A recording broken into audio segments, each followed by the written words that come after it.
on another Zoom meeting. I was. Good evening, Yorktown. We are live. This is Supervisor Matt Slater. Thank you for joining us for our next meeting of the Community Coalition on Safety and Engagement. This is part of our efforts to comply with Executive Order 203 handed down by Governor Cuomo earlier this year. I'm happy to introduce members of the coalition and members of the public. We have with us, of course, Chief Robert Noble of the Yorktown Police Department. We are joined by Jim Poulin, a member of the coalition, Tony Reynolds, a member of the coalition, Pete Lanza and Liz Rivera, members of the coalition. Oh. I see that we have Rabbi Robbie with us, a member of the coalition, and Rosemary Panio, as well as Paul Cirillo. We're also joined by members of the town board. We have Tom Diana and Alice Roker, who are joining us. Vishnu's there somewhere too. Oh, is Vishnu here? Yeah, great. Thank you. Thank you. And also Patel, town councilman. We spend all day together in our budget meetings, so I told them we've been Zooming all day. I also see that we're joined by Steve Ronco from the DA's office and Lieutenant Justin Foley. I see that we also have Dax Armstrong with us from Yorktown for Justice. And tonight is another work group for the members of the coalition. This is really a presentation for Chief Noble to continue to educate the coalition on some of the practices and policies of the Yorktown Police Department, not just educate the coalition, but educate the general public. And I know he's got a very in-depth presentation for tonight. Before we begin, I do want to thank Robin Steinberg, who's with us, a member of our planning team, and really our utility infielder and outfielder when we need her. So Robin spending the night with us. I'm just trying to see, Chief, was there anyone else from your team who I didn't introduce? I see a couple names on the bottom. Lieutenant James Graham is on, and Lieutenant John DiUlio. My command staff is on this meeting. Fantastic, great. So, Chief, if you want to take it over from here, you did give us a presentation on use of force, providing statistics and data about and the policies about use of force for the Yorktown Police Department. And I believe today you're providing a different presentation for us. Yes, I am. And like I said, good evening, everybody. Some of you I spoke with here, we chatted a little bit. Others I have not. But again, it's nice to see everybody back again. And tonight I'll be giving a presentation on the following topics. And I'd like to echo what you said, Supervisor, about Robin Steinberg. She's been fantastic. Thank you so much for helping me coordinate this PowerPoint presentation. Don't let any other jurisdiction hire her. She is not going anywhere. Excellent. All right. So, Robin, whenever you're ready, you can pull up tonight's slide. Oh, did not mean to do that.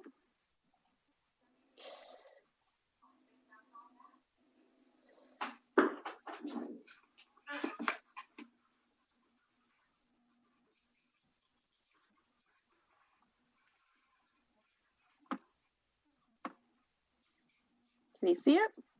Yep. I got it. All right. Let me minimize the rest of you guys. Tsunami in South Asia. Whoops. Did you guys lose it? Because I just lost it. No, we got it. I got it. Are you dark? Is your screen dark? No, I'm looking at Zoom 5.0 is here. Hold on. I probably hit something wrong. It's just minimized. All right. There we go. All right. I'm back. All right, so you want to hit that next slide, Robin? I'm going to talk about topics that we're going to cover tonight, which is our personnel complaint policy, our Yorktown Police Department complaint data, our officer recruitment and promotions process, our selection process for officers, character background investigations that we conduct on all prospective candidates, and our in-service training, along with the Yorktown Police Department in-service training data.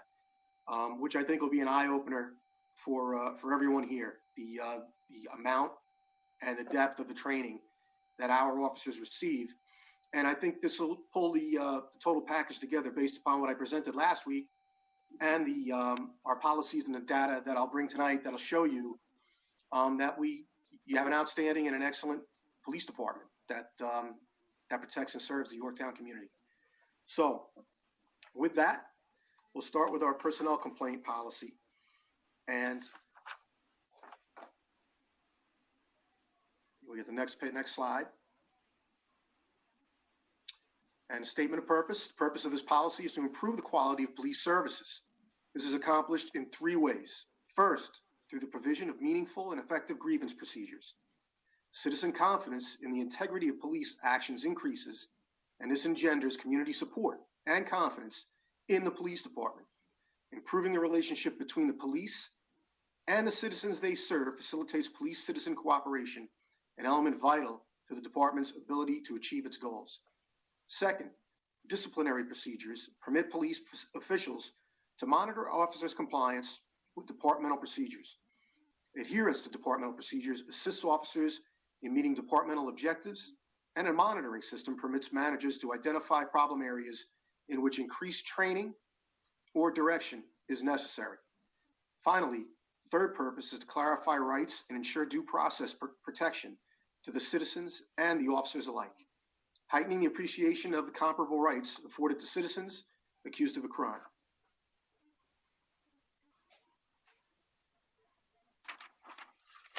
And to continue, in light of these purposes, the objective of this policy is to provide citizens with a fair and effective avenue for redress of their legitimate grievances against law enforcement officers. And by the same token, to protect officers from false charges of misconduct or wrongdoing and provide accused officers with due process safeguards. The Yorktown Police Department wants to maintain the integrity of the department as well as its employees. In doing so, the department shall not hesitate to impose disciplinary actions where justified, to remove from employment those officers who prove to be unfit for law enforcement work, and to dismiss unjustified allegations. Are there any questions on what I've presented thus far? No. Wonderful. No. Okay. It is the policy of the Yorktown Police Department to accept and investigate all complaints of officer misconduct or wrongdoing from any citizen or department employee. Following a thorough and impartial examination of the available factual information, a determination will be made as to the merits of the complaint and whether misconduct occurred. If misconduct or wrongdoing occurred, officers involved shall be disciplined according to the degree of the misconduct. The imposition of corrective actions and necessary penalties are among the methods available to management to achieve department goals and compliance with department policies and procedures. Use of this authority is intended to eliminate the particular behavior and to censure the individuals that account for the misconduct. Furthermore, the discipline process shall be used to identify and correct unclear or inappropriate agency procedures, as well as organizational conditions that may contribute to the misconduct, such as poor recruitment and selection procedures or inadequate training and supervision of officers. Those 3 slides, there's a lot there, but it's all encompassing right there. It's kind of telling you we expect a lot out of our officers. They are to expect a lot out of their management and an administrative team. And then also, the public is going to expect to receive very good service, which by and large they do. It holds our guys accountable, but it says right there, it says, we need good procedures. You need good policies and procedures to do your jobs appropriately. And when we do investigate any allegations that rise to the level of a personnel complaint, aside from the allegations and the investigation, we always go back and look at our policies to see if there was anything where we may have fallen short in the way that our policies are maybe read or interpreted. And like I said, I'll show you some data a little bit later on. And I think this policy continues to work very, very well for our agency. And it's actually one of the things we have to comply with for accreditation. This is one of the things that accreditation assessors always look at, and they want to see how we look into our complaints. So again, I think it's a very easy to understand and apply, and also to bring about the best product that the Yorktown Police Department can bring. Beautiful. Any questions thus far? I do have one, Chief. Yep. So looking at the wording where it says, furthermore, the discipline process shall be used to identify and correct unclear or inappropriate agency policies. So this is speaking, as you were saying, this is speaking to looking at the agency policies and what's going on behind the scenes. So who is evaluating, looking at that, and deciding if changes are necessary?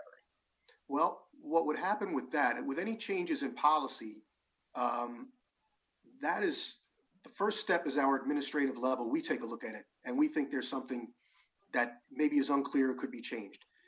Now, we also have police instructors or different officers that have different policies per se in their wheelhouse, that we run the policies past them and say, hey, look, do you think there's anything here that may be unclear or vague? And then finally, if we thought there was something, we sit down with the PBA reps and say, hey, look, is there something that's not workable here? Is there something that needs to be improved? Or they can initiate that the other way around from the bottom up, and we would take a look at it. And that's what keeps these our policies, fresh and very workable. And so the PBA would be that outside governing body to help you look at those and evaluate.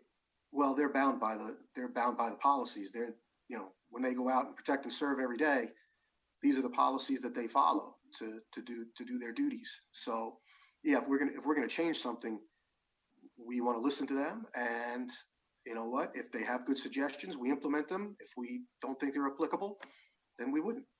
And so that the town attorney, the town supervisor, they have our rules and regulations. And in terms of a complaint, because I know I won't get the exact wording correct, but I'm sure what you meant in reading it was that a complaint is evaluated, and if it's found, and then determine whether it's founded or unfounded. In a situation where a complaint is made and it's investigated by the police department and it's unfounded, but the complainant doesn't agree, what is there? Is there an appeals process? What is their ability to continue with the complaint? They can always go to the Yorktown Town Board. The Yorktown Town Board, what you'll see at the end of this policy is they sit as the police commissioners. That's right. So, excuse me, they could also go to the District Attorney's Office Public Integrity Bureau, which has, they take complaints concerning the police departments as well. If it's of a criminal nature. That's correct. Only criminal. Yes. And where and under what jurisdiction is that attorney's office? The Westchester County, we take complaints made by the public against any department that operates within Westchester County. Okay, thank you for that. You're welcome. Thank you, Chief. Yep. Chief Noble, this is Rabbi Weiner. Hey, Rabbi. Hi, Chief. I've been spending a lot of time thinking about our process, and I just kind of wanted to throw this theory out there for all of us that are sitting on this, and that is, one, an expectation, and then the theory behind my thoughts. One, the expectation is, as you're beginning your presentation, there is no question in my mind that the policies that you are going to present to us today are going to be top-notch, because that's who you are, and that's who, as we've heard from community, and it's how we feel about you and the police. It's just top-notch. I have been thinking about the challenge of looking at policies like most of our institutions. My own institution is the same way. And, Stephen Ronco, you might be able to, not just now, but in the future, help us to understand how to develop or even think about policies that are not reactive. You see, so much of what we have even here, and I assume is what's going to follow, and what we expect is it's usually reactive.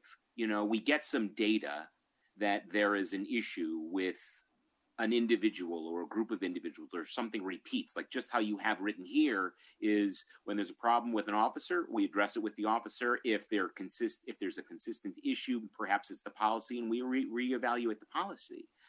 I think that for myself, and I don't know if Dax, if the community that you're representing feels this way as well, is I think the challenge, the hardest part that I'm finding in our process is not so much of what's in front of us that's at issue. It's almost like the rhetorical, the stuff that hasn't happened. How can we conceptualize things that are good advancements for us, that better our town, our policies and things of this sort, about things that haven't happened yet, but could possibly happen. And I'm not asking you necessarily, Chief, to respond to that. I'm just kind of like putting a theoretical context to some of our work here, because again, I want to close with what I opened with, and that was, I think what you're doing and what the police are doing in our town is top notch, and especially when we compare it to other towns around us. I mean, it's superb. But it's really about going from, as I've been thinking about it, going from better to best as opposed to bad to good. And going from better to best in some ways means thinking about policies that are not reactive but are almost proactive. So I don't know if any of that makes sense, but just throwing this theoretical stuff out there. I think as we go more through this policy, you'll see it's a proactive policy.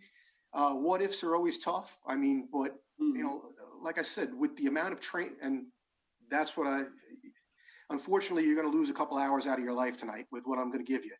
But I think the foundation will be well received, that this is proactive. It really is. And, you know, I'm going to say it till I'm blue in the face. We are one of the 29% of law enforcement agencies that are accredited in New York State, which means, yes, you're saying better to best. We're better. So we can try to be the best, but I would hate to get bogged down. I'm a big picture guy, and this is part of the process. The nicest part about this process is it allows me to basically brag about my police department and the men and women that work there and the excellent job they do. I look at it as a positive. You know, I've got other chiefs that are ready to pull the pin and retire. Right. So, you know, it goes both ways with this kind of thing, but I'm a glass half full guy. I think you're going to see after the policy introductions and the data that I show you. And like I said, any questions or any suggestions like you just made, we can run through it and discuss it. Absolutely. That's part of the process. Thank you. No, thank you. All right, next slide. So the statement of purpose, again, the department is committed to providing law enforcement services that are fair, effective, and impartially applied. In so doing, officers are held to the highest standards of official conduct and are expected to respect the rights of all citizens. An officer's voluntary adherence to these standards, motivated by a moral obligation to perform his or her job to the best of their ability, is eminently desirable and an ultimate objective of this department. If an officer does not adhere to the standards of official conduct, either through deliberate action or negligence, disciplinary action shall be applied in a prompt and certain manner. Very good. The prevention of misconduct. So here's something that we just spoke about. It is a policy of this agency to emphasize the prevention of misconduct as the primary means of reducing and controlling it. The department shall make every effort to prevent and eliminate any organizational conditions which may foster, permit, or encourage improper behavior by its employees. Now, I could read this till I'm blue in the face, and you just see prevention of misconduct. I'm a keep it simple guy, and my thing is like, you know, my policy, my philosophy is, I like to think that I treat everyone in my agency very well. I'm there for them. Lord knows I'm visible out in the community, and if anybody needs something from my job, they'll know they have my support, but they have to pay that forward to the community. And I think they do. And the prevention of misconduct, you know, aside from policy, is keeping morale high as well. Keeping people, you know, with a lot of the COVID that we're dealing with the, you know, the civil unrest that brought us to this point. You know, if you have employees who, you know what, even in times of uncertainty, look forward to coming to work and have value in their job, you're way ahead of the game. Mhm. Because I'll tell you what, there's a lot of police departments out there that do not have that. And if you don't believe that, I don't know what else I can tell you here tonight, because it really is. You need that proper mindset. You need to know you're being treated well in order to flip that and pay that forward, to the community. I'm a big believer in that. That's been my pulpit per se since I took over in 2016.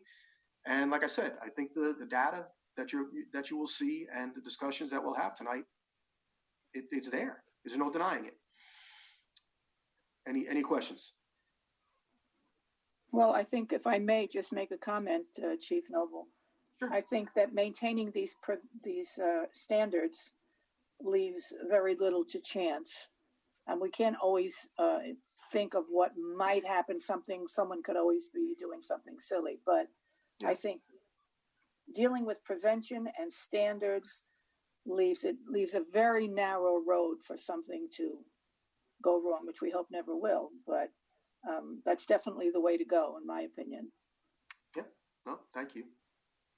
Chief, what would also be very helpful in this process, especially for lay people like ourselves that are on this committee, is if there are any policies that are, or any parts of the policy that are things in your judgment that are not in districts or in police, I don't know the right term, group in town police forces, that they don't have things, and so therefore this particular part of our policy makes us exemplary. That'll also help us, because for some of us, we look at this and we think, like, I can't even imagine a police department not having something like this. They don't. I've shared this policy with several police departments.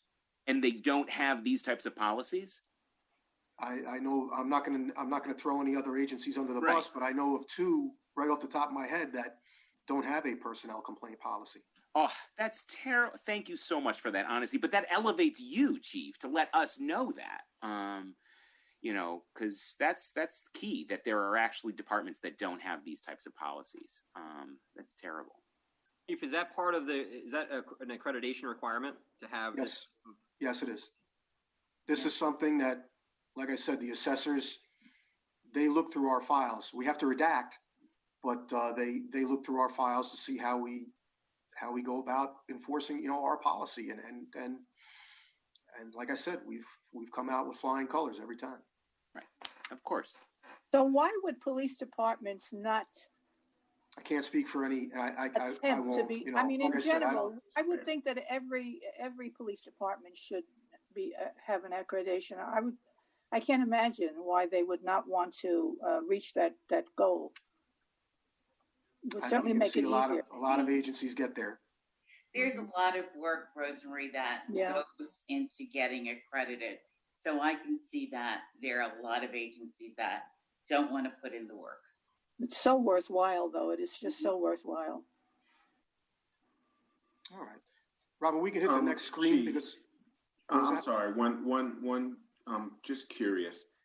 Have there been changes made to our police department's policy due to any complaints in the past 5 years or so? In the past 5 years, I'd have to get Or back you to you on that. Or I guess you can just speak to, since you've been at the helm, because that would be fair, right? I don't want to ask you about anything that preceded you. You'd have to let me get back to you on that. Were these the policies that were in place when you took over, or by and large, yes, they were. Okay. Okay, thanks for that. And Chief, before you took over, before you became Chief, you were also the accreditation officer, right? Mm-hmm. So you oversaw the accreditation process for the department, which includes these policies. Yes. Review and approve. Yes, the most recent update to the personnel complaint policy was made in November of 2018.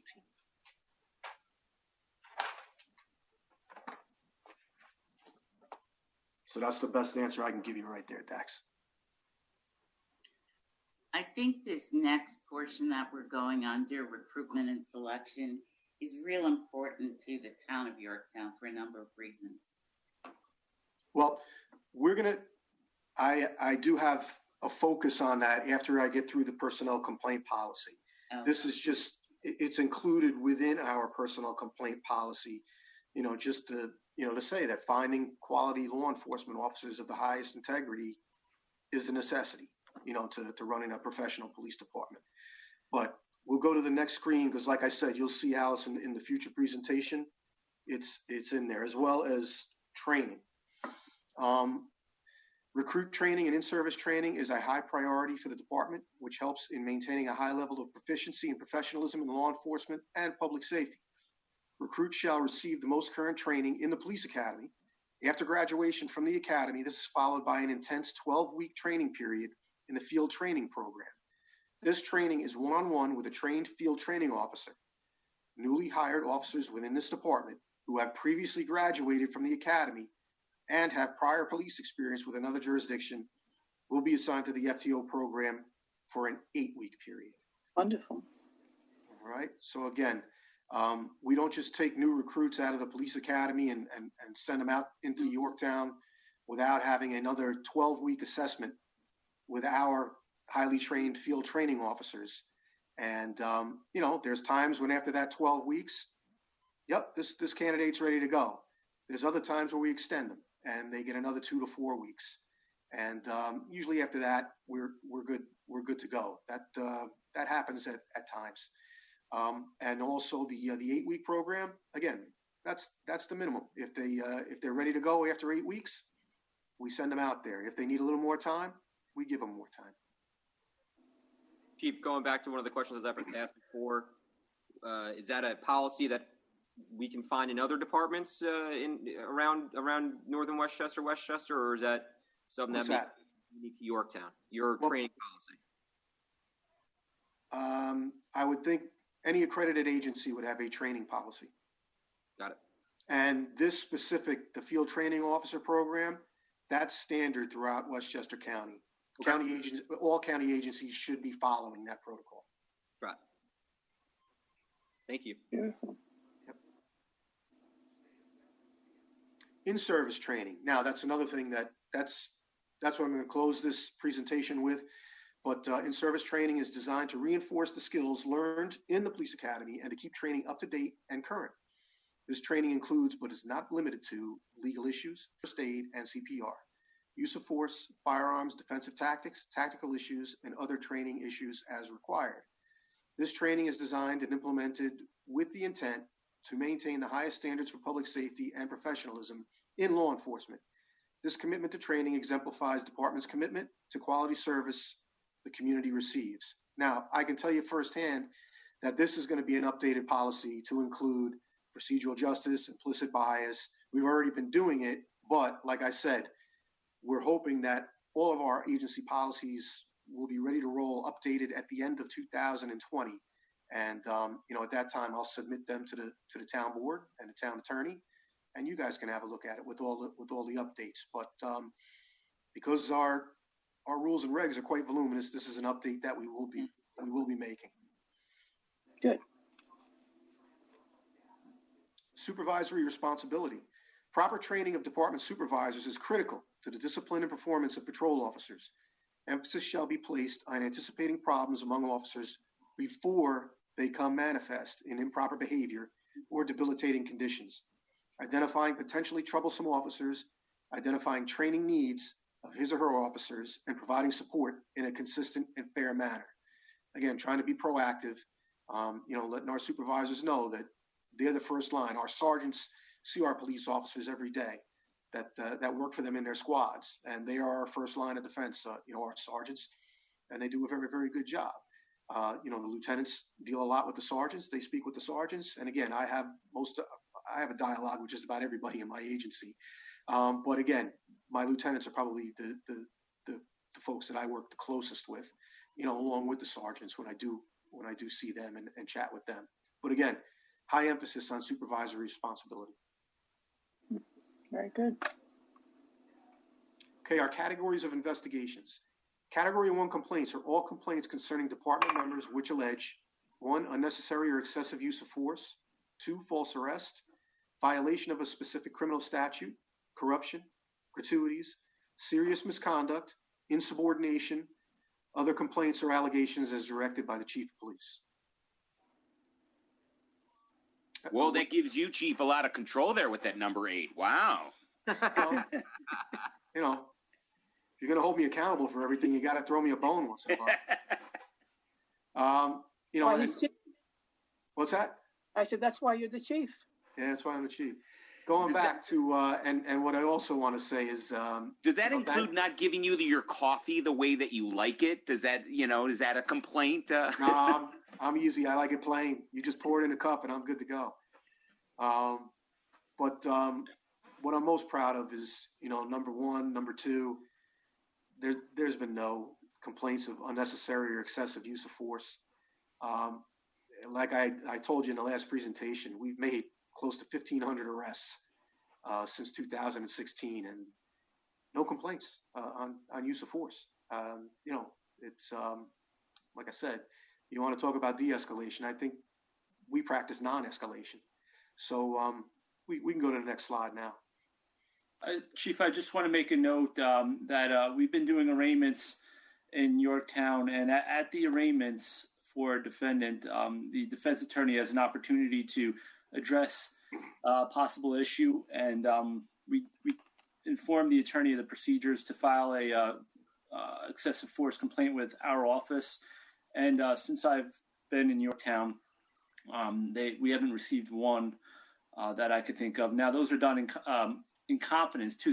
They can go directly to the Public Integrity Bureau, but none have come my way where I would forward it to the Public Integrity Office.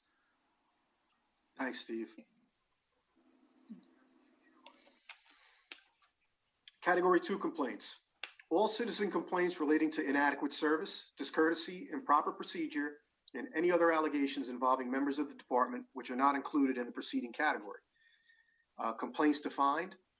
While it is generally obvious when a complainant alleges misconduct on the part of any employee, complaints concerning lack of service or improper procedures are sometimes more difficult to categorize.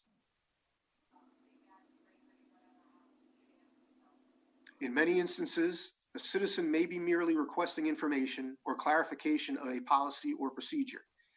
In such case, the citizen should be given a thorough explanation of the procedure or legal issues involved in the situation that initiated the inquiry.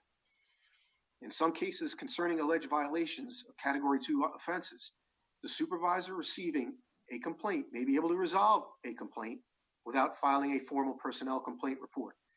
Because of the fine line that occasionally exists between inquiries and minor complaints in the Category 2 column that can be resolved by a supervisor, if there is any question, it should be considered a formal complaint and forwarded for further action. So there are times where it's almost like people have questions. Hey, why did this officer do this or do that? And, they might not have been happy. They speak to a supervisor. The supervisor tells them, this is the lawful reason why this happened. Then they go through was there any profanity? Was there any this and that? And they're like, no, you know what? After you gave me the explanation, I'm okay with what happened. And, that's what this part of the policy deals with. And, like I said, a lot of times through conversation, there's not a formal filing, but we tell anybody who calls that they are, they can file a formal personnel complaint and it will be investigated. Like I said, thankfully we don't get very many complaints of any nature, but that, like I said, many times it's merely inquiries from the public. And when we go back and explain our policy and why the officer did what the officer did, many times that, the person comes away with a very good understanding and can understand, why their interaction with the police went the way it did.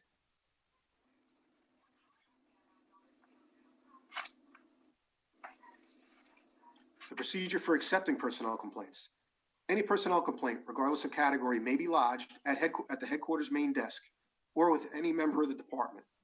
Whenever possible, the supervisor in charge of the tour should receive the complaint. Complaints, regardless of their nature, can be lodged in person, by mail, or by telephone at any time. Normally, when a complaint is received by mail or by telephone, the complainant should be required to sign a personnel complaint form within 5 days. Anonymous complaints and/or complaints where the complainant refuses to sign a formal personnel complaint form will be handled as follows. Third-party complaints. Whenever a complaint is filed by a third party, a sincere attempt will be made to interview and obtain a statement from the aggrieved party. Are there any questions on this portion? Yes. So if a complaint is made anonymously, it's the wording sounds to me like that person must come forward to make the complaint in person at some point. We really need that. Right. We really need that. But in that same, we do, depending on the nature of the anonymous complaint, we may investigate some of them. Others are just obviously frivolous with throwing things against the wall. Sure, I could see that. But so, I mean, I it's hard to go through scenarios, but what, who does the person have to report out to if they want to remain anonymous, if they're afraid of reprisal? Who do they have to report out to in person? Well, I think we're getting to the point where there is no reprisal because, God forbid, in this day and age, a police officer is found to commit an act of reprisal against anybody. They'd be tarred and feathered just about with the way things are going. Point taken. And it might not, and it also might not be an officer. It could be someone from the community. I'm just saying. I'm not even putting anything out in the atmosphere as to where the reprisal is coming from. I'm just wondering, how do we protect someone from that fear? So who are they reporting out to, and how is their anonymity being protected? And I'll give an example. Almost on a daily basis, we're seeing emails in the district of people testing positive for COVID, but their identity's never revealed. Now, clearly, someone knows their identity, but it's not me or any staff. You understand what I'm saying? But that's HIPAA. That's HIPAA, Dax. Sure, but I'm just giving that as an example. Someone knows who that person is, but not everyone does. So what is the policy within the police department to protect that person's identity while receiving and dealing with a complaint? In order to effectively investigate a complaint, it is always beneficial for someone to come forward and sign the complaint. There is no reason for anonymity. We're trying to get beyond that point because at the end of the day, it's a delicate process because the officer has rights as well. Right. They have collective bargaining rights. And if somebody's going to make an anonymous complaint, we'll do our best, depending on the complaint, to look into it and to see if it has any merit. But at some point, it's going to be an inactive complaint if we can't unearth any type of corroboration to go with an anonymous complaint. So the bottom line is a person cannot remain anonymous and successfully make a complaint. Well, no, I wouldn't say that. No, I wouldn't say that. I would say in most cases, it makes it a lot more difficult to investigate with anonymous complaints. But sure, there could be an anonymous complaint where somebody points us in the right direction and we find misconduct. That could absolutely happen. But I don't think you're understanding me. The goal is to have somebody make the complaint and have the faith that we're going to investigate that complaint and get back to them with our findings. Right. I guess what I've heard from the community, one of the things I've heard is that people have been afraid to come forward for fear of reprisal. And sometimes that reprisal might not even be from the police department, but it might be from members of the community. We're a tight-knit community and everyone knows everyone. And those fears exist. So I guess I'm just trying. So maybe we're not all the way there. I think that's more so with all the keyboard cowboys on social media. You got a lot of people that puff their chest out on social media and want to put things out there that, oh, this guy did this guy, and there's no merit. It's just throwing gasoline on a fire. You have a professional police department that investigates complaints, and there has been no acts of reprisal. And if there ever was, I'd be leaving. And you could take this up with the next guy. That's not going to happen on my watch. Fair enough. Fair enough.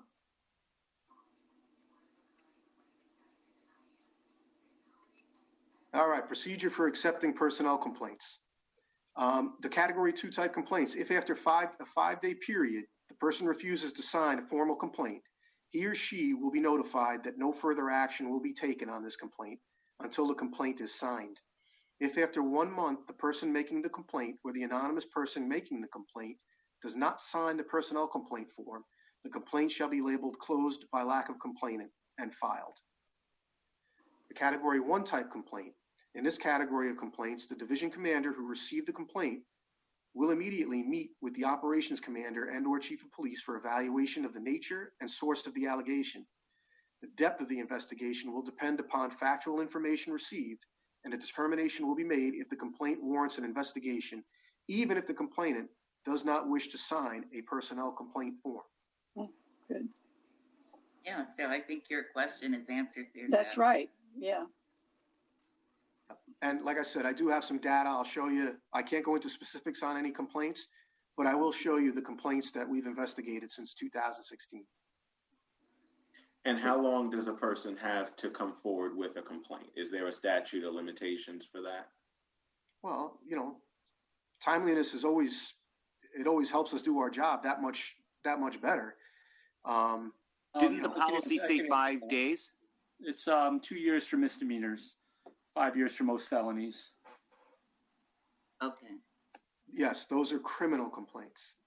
Thankfully, we get more. We don't get very many complaints, and the ones that we initiate are usually based upon misapplication of department policy. So, but like I said, if something happened, several months ago, and you say, you know what, I think I want to make a complaint again about that. We would take a look at it, and if it seemed legitimate and it seemed like there was a training issue or something, maybe somebody could have done better, we would take a look at it. It's not like we're throwing these by the wayside. When a complaint comes, it's logged in and it's investigated. So, procedure for accepting personnel complaints. Where a non-ranking member of the department receives a complaint against a member of the department, he or she shall immediately request the presence of a supervisor who shall interview the complainant and document the complaint on our YPD 52 form. The supervisor receiving the personnel complaint will take whatever immediate action necessary and will file the report with his or her division commander, who will submit the complaint to the operations commander. The personnel complaint form is to be used to document complaints regarding personnel, services, or department policy and procedures. The form is to be completed on all Category 1 cases and on Category 2 cases sufficiently serious to warrant investigation.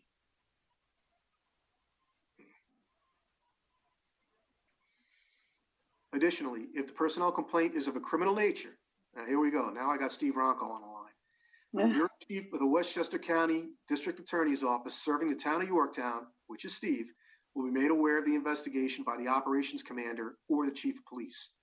Additionally, the operations commander will ensure that full cooperation is afforded to the DA's office in overseeing the investigation of the allegations as circumstances may warrant. Any questions? And that's standard regardless of what that complaint is. There'll always be intervention by the Westchester County District Attorney's Office? If it's criminal in nature. Okay.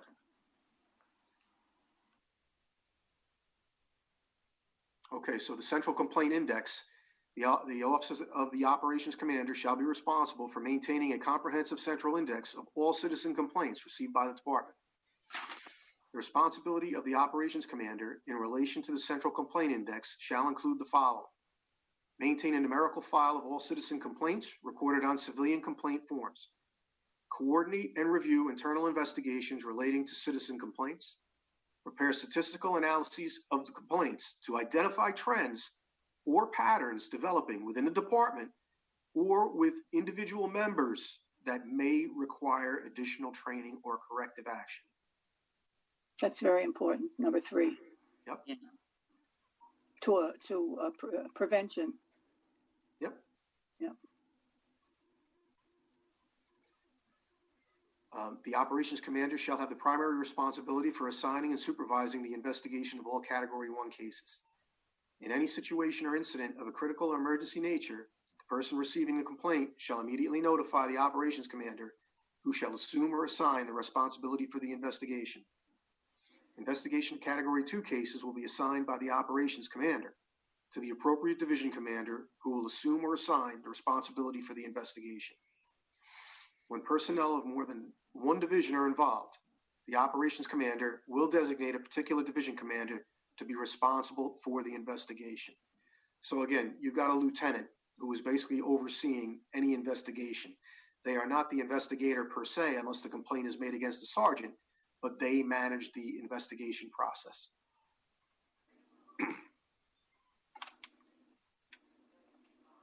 Okay, so notice of questioning. Prior to the questioning of any officer who is the subject of a personnel complaint, they will be served notice by using the form entitled Notice of Questioning in accordance with Civil Service Law 75 Sub 2. This notice informs the officer of the right to have a rep present at the time of questioning. A reasonable period of time, usually 24 hours, will be allowed for an officer to obtain representation by their certified or recognized employee organization. If an officer being questioned is identified as a witness, he or she should be notified of such by using the Witness of Personnel Complaint form. If circumstances allow, the witness should be given time to bring a PBA union representative to the interview. However, since the officer is being questioned as a witness, Civil Service Law 75 Sub 2 does not apply.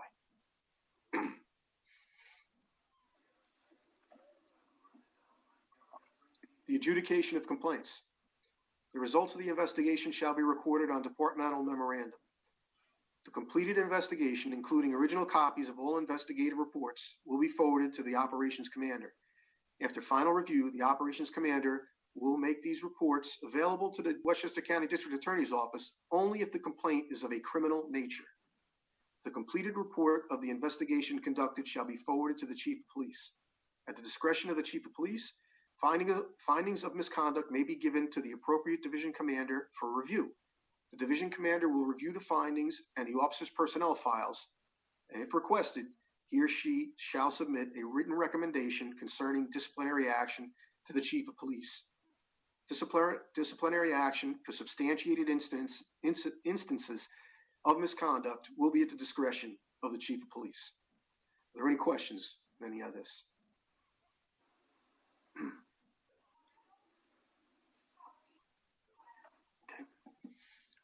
Continued with the adjudication of complaints. In all complaints, the complainant shall be notified of the results/disposition of the investigation, either in person or by telephone, by the supervisor conducting the investigation. If the investigation resulted in disciplinary action against a department member, the complainant shall be advised that only that appropriate disciplinary action has been taken. The specific disciplinary action shall not be released. In all complaints investigated, the officers involved will be notified in writing of the results of the investigation and its completion. The operations commander will file the completed investigation and all original paperwork in the appropriate personnel complaint file.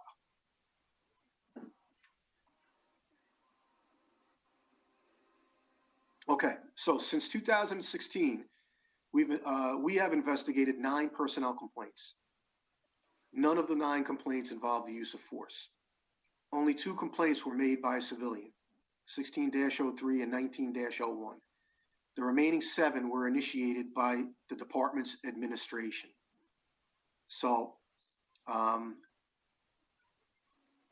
there you have the stats. 5 of these were substantiated. The one that says retired, it would have been substantiated, but it wasn't of a criminal nature. It was for repeated technical infractions, and that member decided to retire. There was nothing criminal at all about that. There was nothing criminal at all about any of these that would have necessitated any referral to the district attorney's office.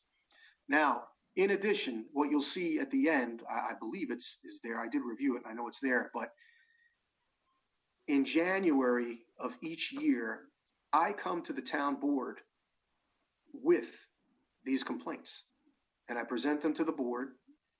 And if there are any questions about the disposition or how it was handled, I'm there to answer those questions. And I've done that without fail since I've been the chief of police. And that's kind of the way it's happened, and the way it continues to happen, and it works quite well. As you can see, this year we only have the one complaint, and last year, fortunately enough, we only had one, and it was an anonymous complaint that was looked into. But after an investigation, we couldn't find anything that we were able to corroborate any of the allegations that were made by the anonymous complainant, and it wasn't for a lack of trying. So again, and that was presented to the town board in January of 2020. So again, I don't know if there's any questions. I can't really get into the specifics of any of these complaints, but you have any questions? No. Coalition? Well, the remaining 7 were initiated by the department's administration. Indicates to me that you're looking out for things. You're keeping your eye on various situations. Since they were civilian complaints, they were things that were brought up by department administration. Yeah, no. So that tells me you're watching out for all of this. You're keeping your eyes open. Yeah. Yeah.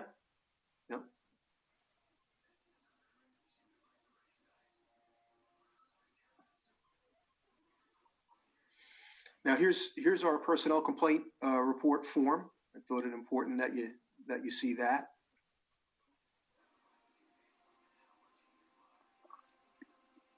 That's a notice of complaint form that the employee would receive if they're identified as a subject of a personnel complaint. And that's a notice of questioning that the employee would receive.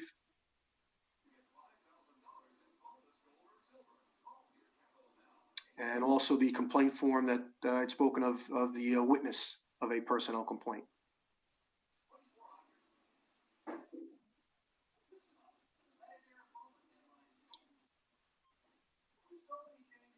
So again, before I move on to officer recruitment, are there any questions on a personnel, complaint form? Yeah, I just want to say, in reporting, and I understand that there are people that would be fearful of retaliation, and I don't necessarily think it's the Yorktown Police Department. What I think is we're dealing with a perception, because what we see on TV and what we see across the nation, that all these things that are happening is kind of giving people the opportunity to paint. You're a cop, paint you all with one brush, whether it's Yorktown or it's White Plains or it's Kalamazoo, whatever. Yeah, very unfair. I think to some people it is unfair. I'm saying that, but I do think that there is a portion of our community, whether it's our community or not. I think there's a portion of people out there that still may be fearful because of what they see on TV. Yeah. For good or for bad. And unfortunately, you as the chief of police and others of your position, it's something you have to deal with. Right. And it's important to realize, like I had said, and I know it'll pop up in one of these future slides, is that your town board sits as police commissioners. That's right. I was about to ask. Alice, how many calls have you received? Or Chief, can you look into this? Yeah. The supervisor's barely a year in, and he's taking it on all fronts with but Alice, you're a veteran of the game. I mean, Tommy's on here. He's received calls from concerned constituents. I have received calls, and I've called, and I get it, and I get it that people might be concerned or apprehensive about going into the police department. And I think that it is a real fear that some people have, whether we may understand it or not. But like I said, I've gotten calls, and I call the chief as soon as I get those calls, and we work on them. So there are ways that if someone needs to make a complaint and is fearful about going to the police department, Matt sits in town hall all day. So, If someone calls town hall, they get my phone number. Yep. So it is, they can come to us. There are ways. They don't have to sit and let that complaint fester. And I think it's important that we get to know that tonight, that is something that's out there, because I don't know who's the one that oversees the overseers, so to speak. So I think it's important, but I also think it's important to recognize that there's going to be people out there who, maybe it's a family who's got somebody who lives in Yonkers, had something bad happen to him in Yonkers. Unfortunately and unfairly, it's something that we have to take, unfortunately. You know what I'm saying? Chief, isn't that why I think everyone knows, and we acknowledge that you've been and the whole department have been very active in the community, Right. trying to build bridges across the community through a whole host of programs that you bring, whether it's, the last one you did was the Cones with Cops, you do the Coffee with the Cops. I mean, you're very visible, your department's very visible. And I'm guessing that part of that effort is to build that goodwill with members of the community, to let them know that you are in fact approachable. Well, I can honestly say that's been, a primary goal of mine. And I think, you can also go on our Facebook page and see the positive goodwill type approach that we take to that. I mean, we are making that outreach. There's no denying that. And, it's up to people to give us a shot if they have those reservations. Thankfully, I don't think sometimes it's not because you haven't gone out to the public and made those overtures. There are just some people who are fearful, and I get it. I get it. They may have had a bad experience, incident. So they, it's not for anything you haven't done. It's for their own, maybe something within them that they don't want to come before to the police department. But there are ways, and a lot of people know those ways because I've had, complaints called in, and,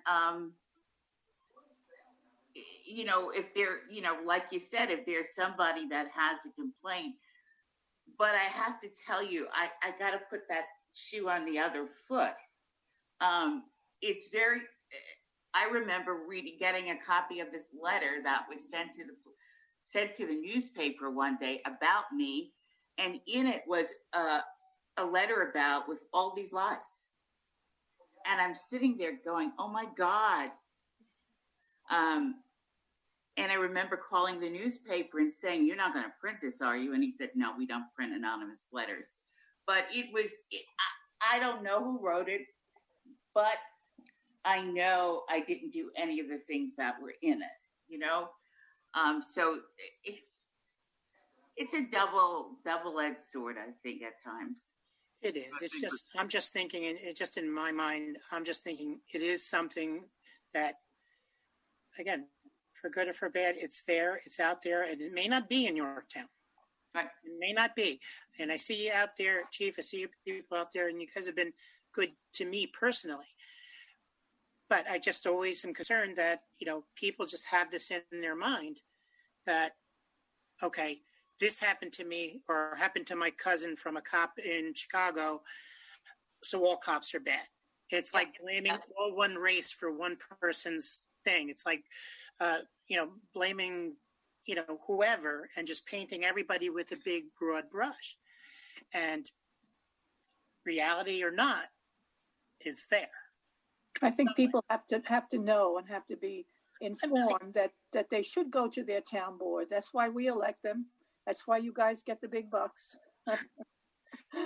And they should feel comfortable going to members of the town board and discussing this. And I'm very happy that this happens because this is a wonderful thing. Unfortunately, a lot of people, and they're good people, wonderful people, really don't know a whole lot about how their town functions.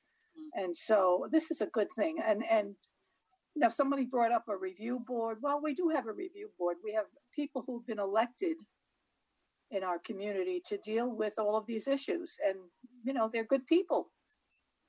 And I think I'm proud to say that I have received complaints, but they weren't about the police department. It was people that were afraid to go to the police department about an unrelated complaint, which I took and forwarded to the chief.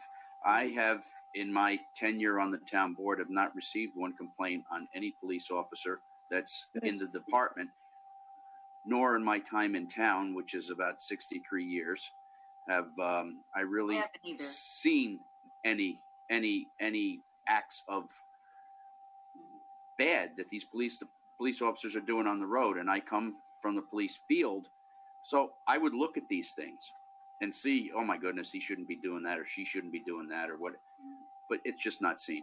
So like I say, most of the complaints I get are because people are afraid to go to the police to report their neighbor or someone down the street, or they noticed, you know, a guy doing graffiti on a wall or something. And that's the complaints I get. Yeah, you know, it's funny, Tommy, you say that because I can say this week, I'm here nonstop. If I was paid hourly, I'd be working. I wouldn't even go there. But in all fairness, I hear and I'm here constantly. My staff's here constantly. We hear from residents every single day. This week alone, I've heard from residents who wanted to your exact point. They wanted to go to the police about a neighborly issue, but they were afraid of their neighbor. So they come here. They come to me. I think I had 2 or 3 this week alone. As the chief executive officer and also with the town board, I also hear complaints about just personnel, and not the police. I haven't received one about the police. I do receive them for other departments, and we take them in and we process them accordingly, professionally, and we make sure that people understand understand the process, and they understand when we come to a conclusion whether or not we found their complaint to be substantiated. Very similar to, I think, what the chief was discussing earlier in his presentation. So my point being is there are other people besides the chief and the police department that if people have concerns that they can go to. And I understand, Jimmy, I understand what you're saying. I still think that our police department is still, paint police in general with a broad brush, I think is quite unfair, especially our police department. But regardless, if there are residents who do have those concerns, who aren't comfortable approaching a police officer, there are other avenues for them to reach out to. And I think you're hearing from 3 out of the 5 tonight who are very engaged in those conversations when they do come. Just take us as customer service representatives, right, Matt? Well, I'm a customer service rep for. I can go down the line. NYSEG, Con Ed, it's amazing. Yeah, but I mean, I hear it, and I do know it's unfair. It's just, to me, it's just something that I'm looking at the what if. Maybe that's where I'm coming from. What if somebody sees us? What if somebody doesn't trust? What if? And I'm not saying it does happen here, but it happens somewhere. I'm not even something to be aware of. That's the only. I hope you understand where I'm coming from with this. But you're right, because if it didn't happen, this executive order wouldn't be here. So it is happening. It's happening across the country. And the truth is, we have a long history in America of it happening. All right. And once again, my point about this is, if things aren't happening here, that's fine. But we have to acknowledge that it's an issue across the country, and we have to be leaders. We have to evaluate and look at our systems, see how we can make them better, regardless of whether we're in a crisis or not, and show that example for the rest of the country. Dax, in all fairness, I think that's exactly what we're doing. I do. I do. Really do. I can tell you that I've talked to other municipal leaders. There aren't many who are coming anywhere close to the level of engagement that this town and this coalition and this police chief are in right now. And also, and again, just to remind the coalition and remind the public, Executive Order 203 is very specific. While we recognize that there are problems, in other areas of the country, some close to Yorktown and some not, our focus is the four walls of Yorktown. But That's right. We are showing exemplary leadership by engaging in this conversation, by providing as much information, transparency, and open-mindedness as we have thus far, and again engaging in these conversations, and we're going to continue to do so, and see a product that will be, I think, an example for other municipalities and other police forces to emulate. But again, the good thing that we have on our side is we have an accredited agency, one of the top 29% in the state of New York. And that definitely puts us, I think, on a different playing field than other municipalities and other police forces. Doesn't mean that we have to close our eyes and turn off our ears, but it does put us in a very different situation based on what the objective of EO 203 is. And what the good part is also is that we have a chief that shares his information with other police departments throughout the county, so that our good example can be passed on to other departments who may either be becoming certified or and are working on that process, or that just need to fix a problem that's in their own particular department. They come to us, and that's an honor. It's an honor for me to have a police department like that in the town of Yorktown. Good. And I think the chief did speak about it in the beginning about training. Training is one of the things that Yorktown does well from what I can see. I mean, I'm a civilian, but from what I see, what we do different than the rest of the country is our levels of training. And it's apparent to just seeing officers and, just witnessing traffic stops in the street, any sort of communications you see at events.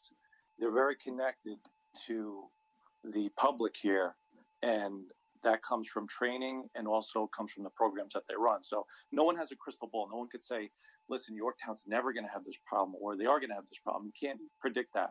But I think to be proactive, we need to implement more training and allow more funding for our department and feed them with that type of service. So we don't have, or we have less of a chance of becoming like the rest of the country where we do see these incidents. So I think we are on the right track. And if we're going to focus our efforts, I think we should focus them on training, funding, and more community events like we've been doing all along. I agree. I do have something to say. I remember the night at our work session when Matt spoke about E203 from the governor. And I remember quickly saying, yep, let's do it, because I wanted to show off our police department. The entire point of that was to say to the public, look at us, examine us. And because you know what? I know people that probably are afraid to come into the police department. I think it's called your life experience that people bring to the table. And if their life experience wasn't a positive one with the police department, I can understand that. And that's why I thought this was a great thing to do, because let them watch, let them look. And I think that when you unveil the mystery and you show people what you do and how you do what you do, they become more knowledgeable. And there's transparency, which is what our goal is.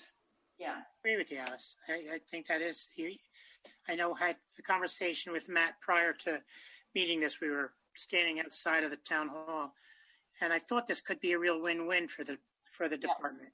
Yeah. To show what they do. And our problems, when you compared to other areas, you know, it, what we're seeing is what it is, you know. But our group is good. They are good. I just like to know, you know, my training teaches me to think of what's on the other side. Try to think of where the other person's coming from. I could be off target on it, but and my personal opinion is our police, chief and the team have been great, but somebody else could have a different opinion. Yeah, of course. And that's where I'm coming from, just to recognize that it's possible. But what I've seen through my eyes has been positive. Yeah. And I'm just annoying like that I always think of the other side. And Jim, I got to say that I think, though, I don't think anyone's dismissing the other side at all. Right. And I think that and I think you've heard from the chief, to steal his phrase, they don't bat 1,000, but they get pretty close. And it's trying to find ways to get closer to that 1,000 mark that I think they're trying to strive for. And so, from an open-minded standpoint, I think that I don't want to speak for the chief, but the town board, I think that we're always looking for ways to improve. And if we can identify specific ways to improve, I mean, that's what we're here to do. Right. But again, I think it's important, though, to keep that in context. And yes. That's not trying to solve the problems that you're seeing, again, whether it's close to this town or far from this town. It's what's in the town. That's the objective. I agree. Right. I think the public needs more and more information all the time and in order to appreciate what we have. Totally agree with you. Many don't know. We have to make it known what a fine job our particular police department does and what a great group they are. And I think that alone will lessen some of whatever tension could possibly come up. And know that we're open. So go to the town board and either on a private call or go to a town board meeting or whatever makes you comfortable, that somebody's there to hear you. Mm-hmm. And again, that's very important. And again, I say, I'm frankly here a heck of a lot. So you can either you do. Any member of the public, and I say this to, we were on the Parks and Rec Commission meeting before we started. I said, you don't have to wait for a Parks and Rec Commission meeting. If you have a question, ask it. We're here. We'll get you an answer. And I know the rest of the town board feels the same way. I know the chief feels the same way. People don't have to wait for, these types of forums to express themselves, ask their questions, or raise any concerns. I have an instance of something that happened to me in another area of Westchester County. Early one Saturday morning, I'm going out to get my hair done. And I come around, I make a left, and instead of going all the way to the far end to park, I park right in front of the bank. Well, I stopped there. And as soon as I stopped there, I looked across, and there was this police officer. And he came over, and I had taken my registration and license. And as soon as he came over, he started yelling. And I remember sitting there going, and he must have yelled for 5 minutes. And finally, I said, "Are you finished? Here's my information." And he must have recognized my name, because at that moment, he said, "Oh, I'm sorry. I still have to give you a ticket." I said, "Do what you got to do, because I'm going to do what I got to do." So, a person could have that experience with that police officer. I mean, I had said nothing. I didn't hurt anybody. It just pulled on the wrong side of the road. And I got this 5-minute diatribe. I don't even know what he was saying. And if that's your only experience, it's not a good one. Yeah. But it wasn't here in Yorktown, and I'm not going to tell you the name of the area, but that's what happened. Mm-hmm. But again, I recognize that. I think that the coalition recognizes that those types of episodes, of course, happen. Yeah. and they shouldn't. Here in the town of Yorktown, I think our department is, as we're learning tonight, and as we've seen elsewhere, runs a bit differently. And again, that goes. And that's why this is good. Starts at the top. Mm-hmm.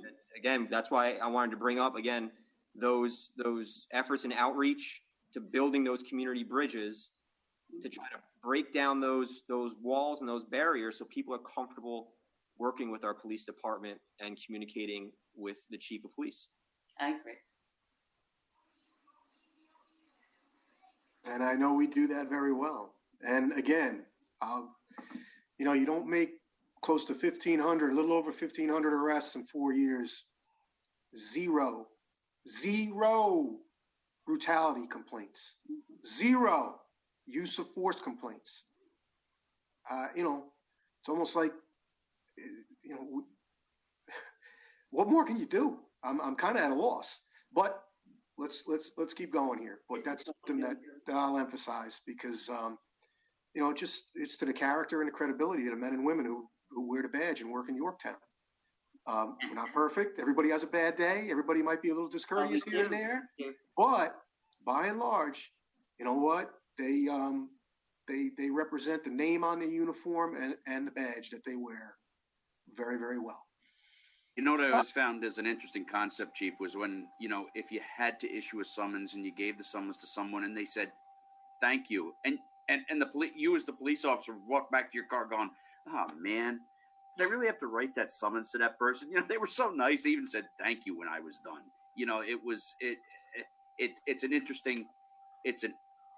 It's an interesting thing that happens when you're out there on the street. Well, and you know what? There's always an opportunity to come to court and let the judge, hear out the facts. You could plead not guilty, or I know a lot of times, the traffic stops go very well, and the officers reach a reasonable plea bargain agreement with the town prosecutor or with people themselves for traffic summons dispositions. So there's always, like I said, we could discuss a lot of different things. Yeah. Usually mutual, the lack of, like I said, mutual understanding and just getting through that, whether it's a traffic stop, whether it's an encounter, some positive, some negative, but, by and large, if we just get through it without, resisting or raising hostilities or, things go very well. I think we're proof of that here at Yorktown PD.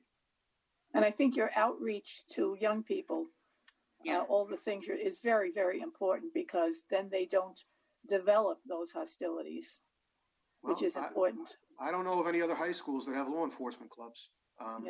Beautiful. Unfortunately with COVID, we've been dealt a bad hand, but yes, we started those up. And like I said, at Yorktown High School, it was one of the biggest clubs, in the school.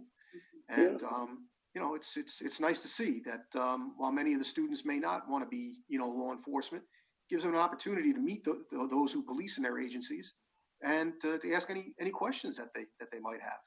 Wonderful. I think that's great. So, yep. Officer recruitment and promotions. So now here's the next phase. We did personnel complaints. Now we want to get to how we hire the people that we hire. So the purpose of officer recruitment and promotions to inform new members of the agency and remind the other members of the department of the recruitment and promotion process of the Town of Yorktown Police Department. The Town of Yorktown is a part of the Westchester County Civil Service System. New police officers are hired from an eligibility list provided by the Westchester County Department of Personnel. This eligibility list is provided by Westchester County Department of Personnel, and the use of this is strictly regulated by the county. Any new officers wishing to enter this department, either as a transfer or reinstatement, must get approval from Westchester County Department of Personnel that they meet the eligibility criteria established by Westchester County Personnel. Job announcements for the Yorktown Police Department are made by the Westchester County Department of Personnel. Oh. Any questions? Interesting. Keith, do you feel that, do we need to just take a step further? And why is that important, if you don't mind, just for people who don't understand what that process is and what it does? The fact that it's coming from, go back one slide for me, Robin. the fact that it comes from the Westchester County Department of Personnel and the Westchester County Civil. So just if you can just go one step further and explain what that means. There are rules set about by the Westchester County Department of Personnel that we must follow in order to hire somebody. If it is a brand new hire, and I have this in slides that are coming up, there is a list that itemizes each officer. They are in test grades, beginning every 5 points, 100, 95, 90, 85, 80. That's how they're categorized, by test scores. Those are for new recruits. For officers that are looking to leave one job and come to our job, they also have to submit background material that proves they meet the criteria of Westchester County Civil Service, and that permits us to hire them. Civil service there's a lot to explain. It's a lot to learn. Thankfully, we have Margaret at Town Hall who sifts through a lot of it as our HR person. But not every reinstatement or transfer is kind of equal. If you are, let's say, an NYPD member, you have to come off of this civil service list that is created by Westchester County. You have to have sat for the exam and taken that exam. Now, if we took an officer from, White Plains or, Harrison, someplace, down county, they do not have to be on that civil service eligibility list. They do, however, have to meet certain criteria that Westchester County has put into law. New York State resident, where are they currently living, all kind of things that fill into that criteria. But like I said, we can't hire anybody until Westchester County Civil Service says, yes, they are good to go. And that's one of the points I wanted to get to, Chief, is that it's not, and I know there's a much more articulate way of saying this, but it's not a good old boys club that's hiring each other. Well, yeah, no, that's why I wanted you to go a step further for the public to understand. Well, then we can skip the whole thing, and I'll go to the next slide because I think I build a foundation for all of this, and then I try to close it at the end. So you're skipping ahead. I appreciate it, but yes, to the supervisor's point, there's also a no nepotism policy in the town of Yorktown. Yep. So if my son takes the test, I can't hire him. He can't come work here while I'm the chief of police. If one of my lieutenant's kids takes a test, hey, Dad, can I work in you? No, you can't. No, you know what? It's set up to, and it's actually a good thing, because when you get the nepotism, when you get hiring people because this is my friend and this is someone usually it doesn't end well. Number one, I've seen it go south more than I've seen it work well in a lot of other agencies. And then number two, that's how cliques are born, because family's family, no matter what. So again, between these policies, the town's no nepotism policy, that's how you're getting, good cops that are coming through the door. And it is not easy to get through this door. Alice, you know that. I mean, you're smiling. Because I did a presentation to the town board on this one night, with how the hiring process goes. And it's an exhaustive process. Whoever gets hired here has to really run the gauntlet. You're going through sergeants, lieutenants, you have a detective performing a background investigation. We're going back to your high school. It's your life's an open book. Your social media, we want to see what you're doing. I mean, it's not easy to get a job here. So with that being said, let me continue on.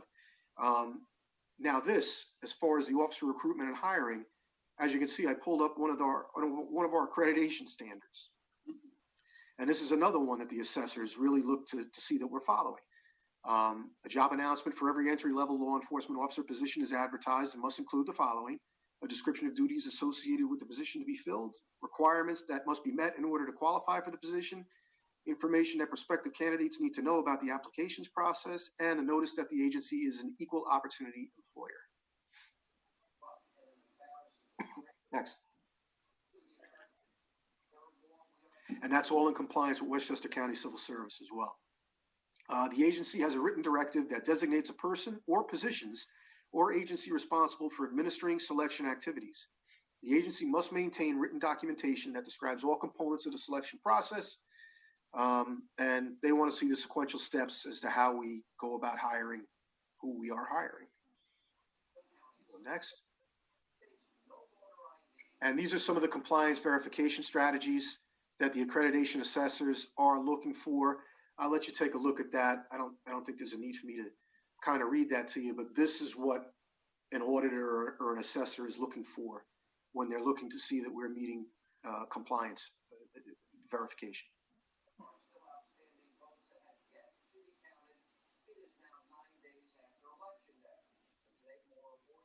All right, so let's see if this pops up. There you go. This is what we see. We redacted people's names, obviously, because here's your announcement. Department of Human Resources, Recruitment and Selection Division, in compliance with Westchester County, the appointing authority, Town of Yorktown, excuse me. And here is what we have right here. You'll see redacted. Like I said, we wanted to protect people's identity. You know, I'm sure the people who scored a 95 have no problem with you seeing it. And the people who might be down in the 70s might not want you to see their names. So we went to the process of redacting everyone's names. Traditionally, now, what we hire off of is we select from the town preferred list, which has worked very well for us. In a lot of jurisdictions, you have police departments that really can't hire from the town preferred list. The wealthier towns, you know, especially, there's just not an interest in being a police officer. In Yorktown, we get hundreds on our town preferred list. And when I went through the names on our roster, does anybody want this still on there? Because I'm ready to move. No. That's a sample civil service list. Here's what I wanted to bring about.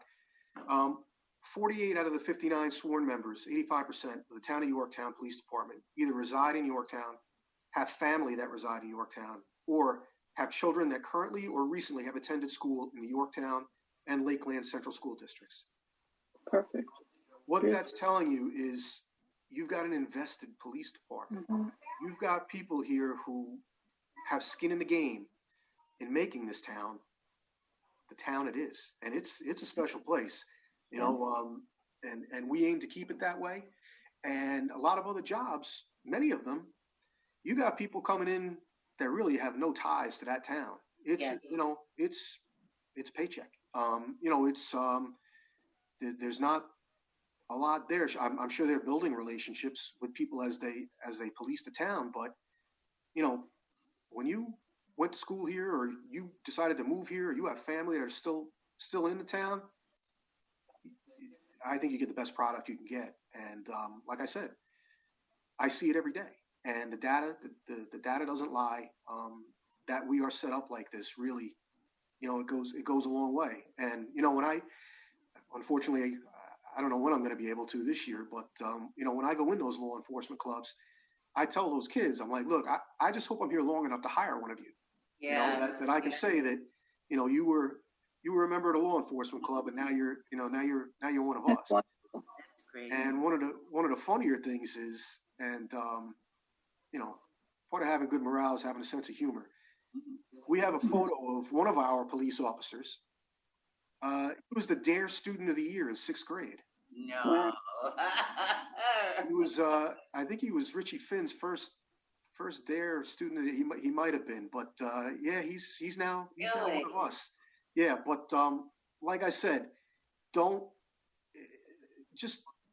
bypass this slide, because it's something that you really, you know, it's something that this town should be proud of. That, absolutely. You know, that you know, you just have good character people that care about the town. Care about the town. You know, policing out there. And like you, yes, and both you and Matt and our councilman Diana grew up in Yorktown. Mm-hmm. Well, and I didn't grow up in Yorktown, but I've grown in Yorktown. Yeah, you grew up. my kids all, they went to the Lakeland Central School District. They got great educations. They're all, either graduated from college or going now. And, like I said, it's, it wasn't always easy for them having their dad as the chief of police. I'm sure. In the school district they went to, but hey, you know what? I got three lieutenants on right now. Two of them, their kids have already gone through the same thing that mine went through. And, Lieutenant Foley now he's getting to deal with that right now in his capacity. But, a nice thing. It's a nice thing. It really is. It makes, like I said, it really it sets this town apart. And I will say, no knock on the 15% of the girls and guys that are working with us, because listen, these doors are not easy to get into. It's not easy to become a Yorktown police officer. No. And like I said, you see it in the product. A high standard. Yeah, it's a very high standard. Yep. That's good. That's great. These young officers, they have such an investment in this community. And I remember when I used to swear them in, I just used to look in their eyes and I'd say, do you have a driver's license? How old are you? They invest in this community. It's not just their job. This is where they live. And that is so good. I don't know what another word is, but it shows how much they care about us. Yeah, no, listen, like I said, there's very few police departments. I don't know of any. I'll lay it on the line. I don't know of any that can match that number. Mm-hmm. Beautiful. That's great. All right. And this piggybacks off of what I just presented to you. The selection process. A lot of it is going to be, repetitive, but it ensures the proper procedure and responsibility of the hiring of new police officers to the Town of Yorktown Police Department. And the Chief of Police will designate the operations commander to keep the necessary records of applicants and to process all necessary paperwork needed to interview, check, and select those candidates who best suit the needs of the department. The operations commander will keep a list of all eligible lists received from the county personnel department. That was the list that I showed you before.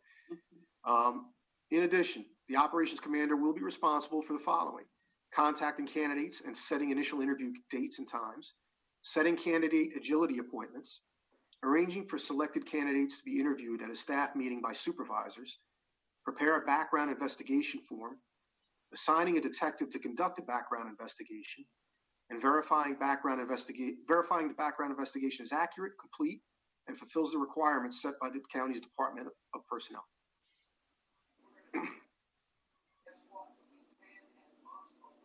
All right, so the policy: if the candidate is determined to be acceptable, he or she will be recommended to the town board by the chief of police for appointment. If the town board makes a job offer to the candidate, he or she must pass a medical and psychological examination before they are officially hired. The candidate, at the town's expense, must pass medical and psychological examinations. The medical and psych examinations will be conducted on all candidates, whether they are from the civil service list or as a reinstatement. If based upon the examinations the candidate is unable to be hired, the operations commander will notify the candidate that he or she is not being hired. And here's the important part: the appointing authority for the Town of Yorktown Police Department is the Yorktown Town Board. Very important. Yeah, so after this extensive background check where we think we have a candidate, I make the presentation to the town board, and they have the ultimate say as to whether to hire this person or not. Very good.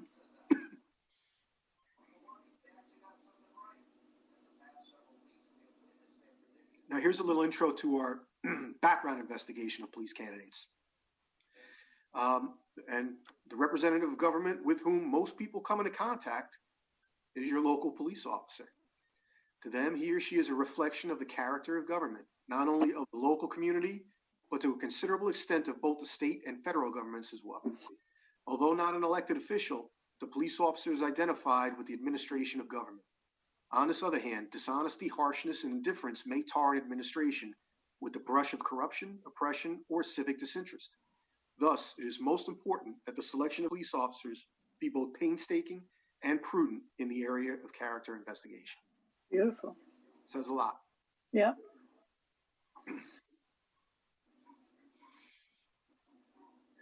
character background investigation begins when a police officer candidate meets with his or her assigned investigator and is furnished with the department's police officer application packet. This packet must be completed and returned within 10 days. The application inquires in detail into virtually every facet of the candidate's life, from his birth to the present. It covers place and date of birth, residences, any arrest or summons record, civil court record, affiliation with any organizations, attendance at schools, employment record, marital status, military history, etc. The application, which bears the notice that false statements contained herein are punishable as a Class A misdemeanor pursuant to Section 21045 of the New York State Penal Law, is signed by the candidate. The completed application is the base of the investigation, and the photographs are used as an additional identification in neighborhood checks. Wow.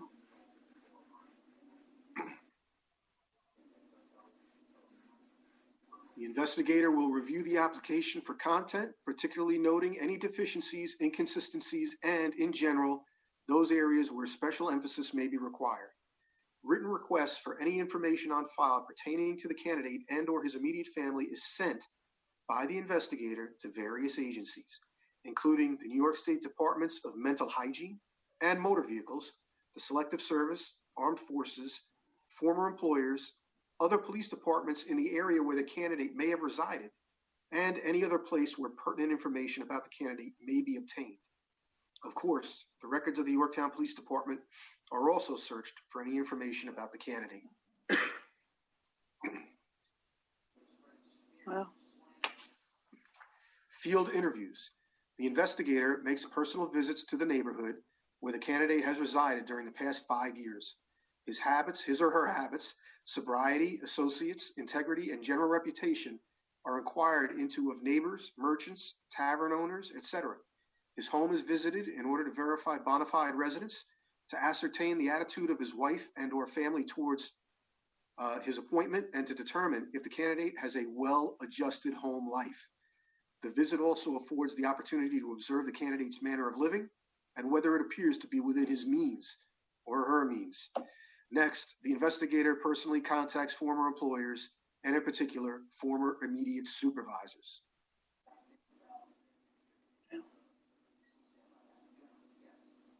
Chief, question. Yep. Why the portion saying to see if the policeman's living within their means? Well, we don't, believe it or not, I know of one particular situation where we really liked the candidate.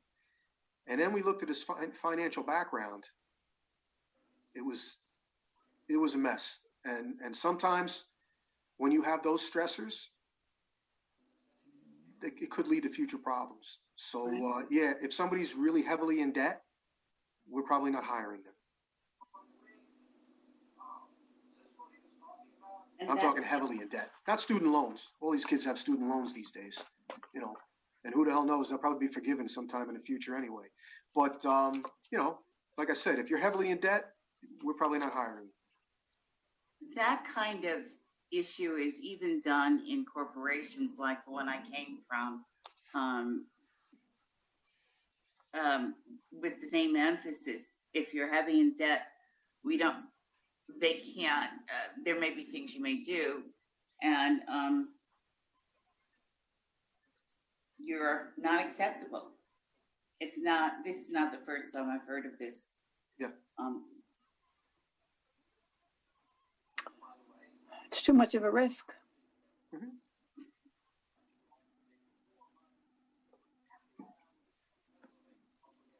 If the candidate has had many employers, a random sampling is made and they are contacted. It is important to ascertain from former employers information relative to the candidate's work attitudes and performance. Poor work performance in civilian employment is likely to carry over into police performance. Further field investigation is made based upon correspondence initiated upon receipt of the questionnaire, where there is a need indicated by replies to written inquiries, or indeed the lack of a reply.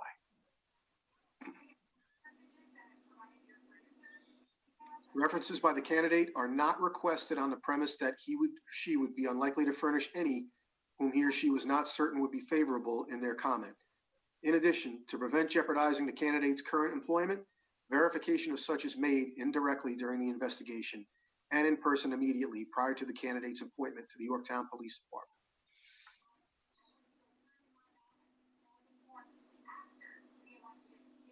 Character investigation succeeds or fails with the degree of skill, persistence, determination, and human understanding manifested by the investigator.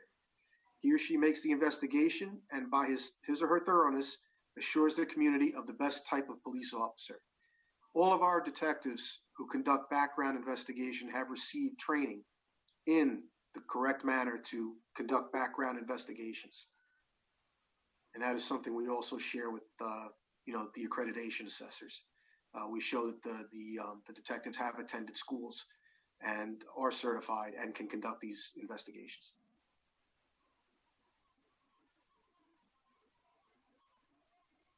Are there any questions on that portion of the presentation? Very thorough. Seems very thorough.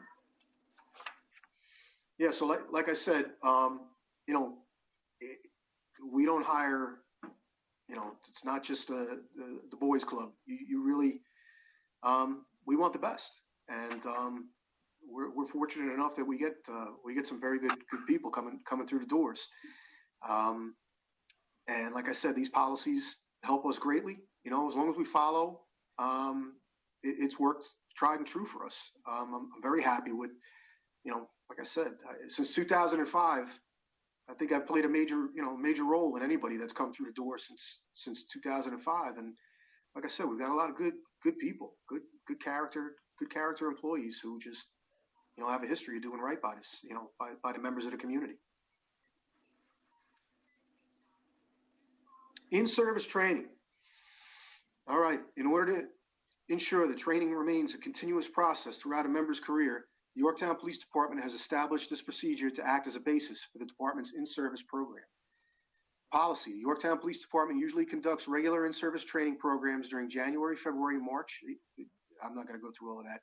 Members are assigned to attend one session per month. Each session is generally 8 hours in length. The training shall include, but not be limited to, the following. Now, the first three, CPR and first aid, firearms training, and use of force defensive tactics, that's mandated by the New York State Division of Criminal Justice Services and as part of accreditation. That's the bare minimum. You have to do those three.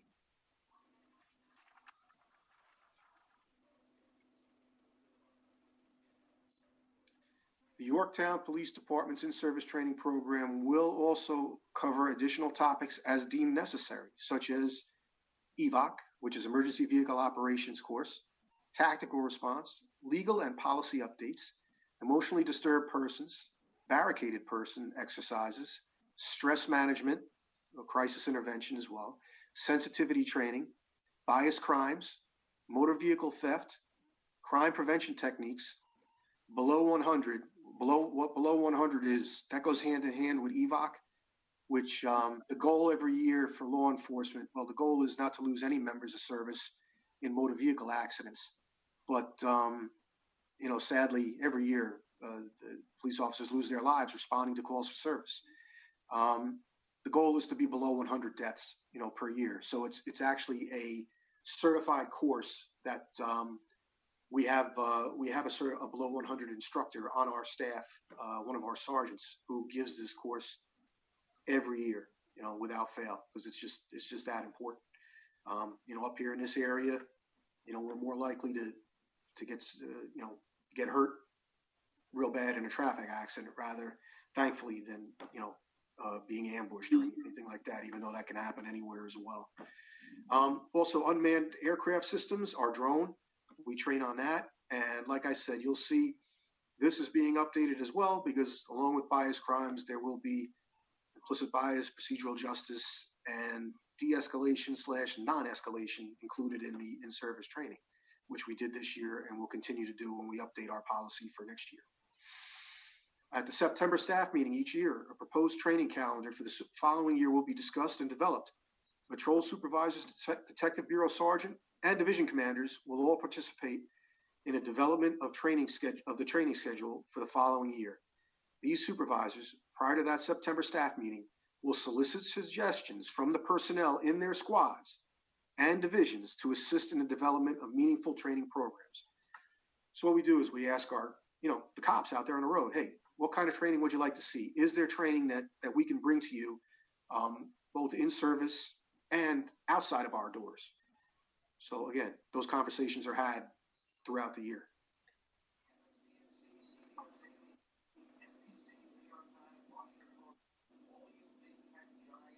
By the October staff meeting, the operations commander should have a preliminary training schedule for the following year.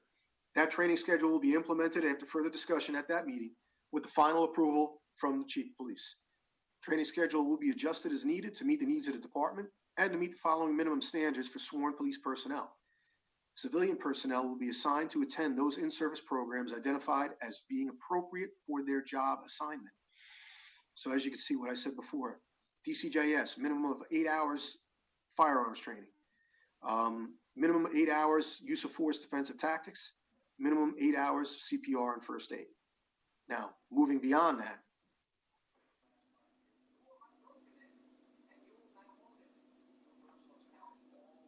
this is in addition to the in-service training program. We look for outside training as well, and we encourage our employees to do so as well. We can go to the next screen, Robin. Firearms training is usually conducted in the spring and the fall. All sworn personnel must meet the minimum firearms standards established by the Department firearms instructors, who must have their requirements and lesson plans approved by the Chief of Police. Firearms requirements and lesson plan will be reviewed annually, and a copy of the lesson plan will be kept on file in the Operations Commander's office. Part of firearms training is also a review of deadly physical force and use of force. Before the officers even go to the range, they have to pass a test, a written test that demonstrates proficiency with our policies and with the instruction that they are given from with deadly physical force and use of force training. That's done in a classroom setting. Once that has been completed, the membership goes off to the range for qualification purposes. Next slide.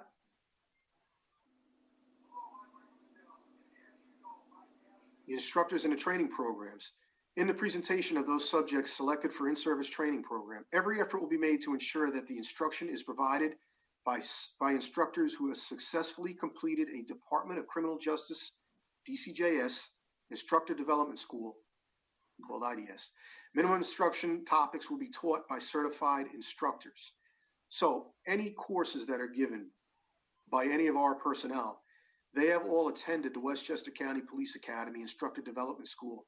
It's a 2-week school, and you have to pass that course in order to be a police instructor.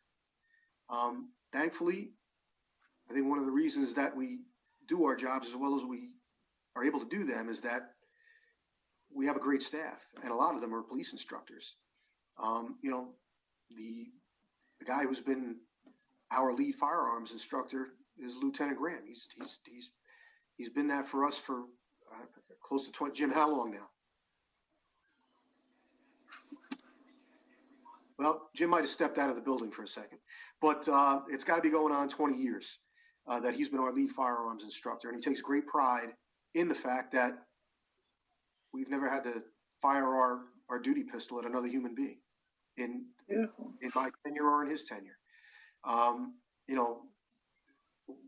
Graham versus Connor, a lot of different things that are being taught, Lieutenant Graham, and also another thing that's good is our PBA president, Tommy Nadorsky.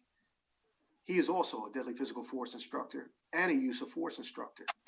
And he's, like I said, he is our PBA president as well. He teaches our police officers the right way and the wrong way, the use of force, the traps, how you get yourself in trouble, and also why our policy is easy to follow and protects both the officers and civilians alike. So,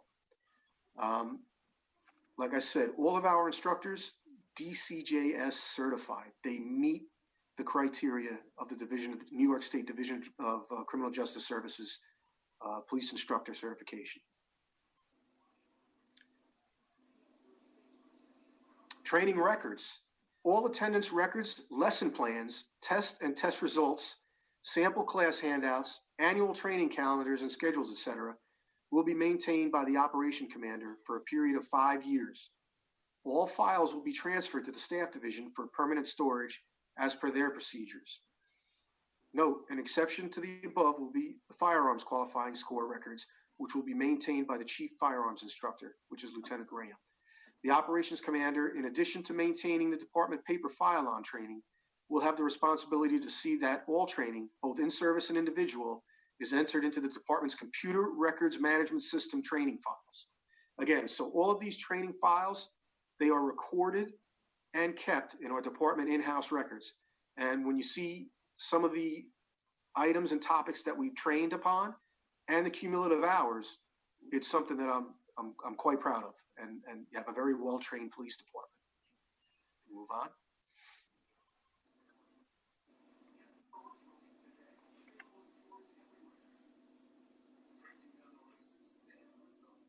Specialized police certifications. All members with specialized technical and or job-specific certifications, such as DARE, K9, breath analysis operator. For those of you who do not know the breath analysis operator, it is for when we test those that we bring in for suspicion of DWI or driving under the influence of drugs. Those are our breath analysis operators. Accident investigators, radar operator, will be responsible to notify their division commander within 6 months of the expiration of any such certification. The member's division commander will ensure that the member is provided the needed training on department time to keep his or her certification current, if that certification is still needed in that member's job assignment.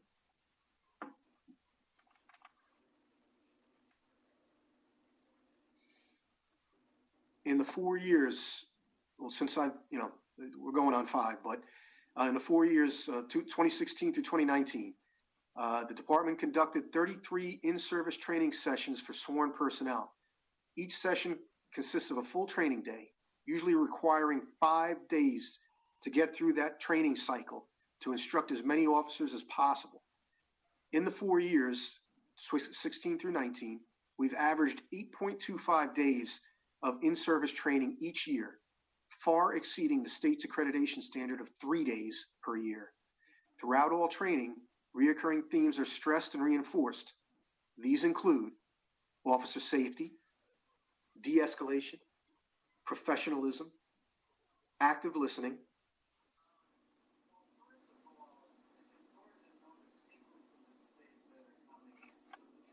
and now here's some of the lists that I was alluding to earlier. First aid, CPR, and your AED, and now sadly, naloxone administration, which we're out there saving lives using a Narcan.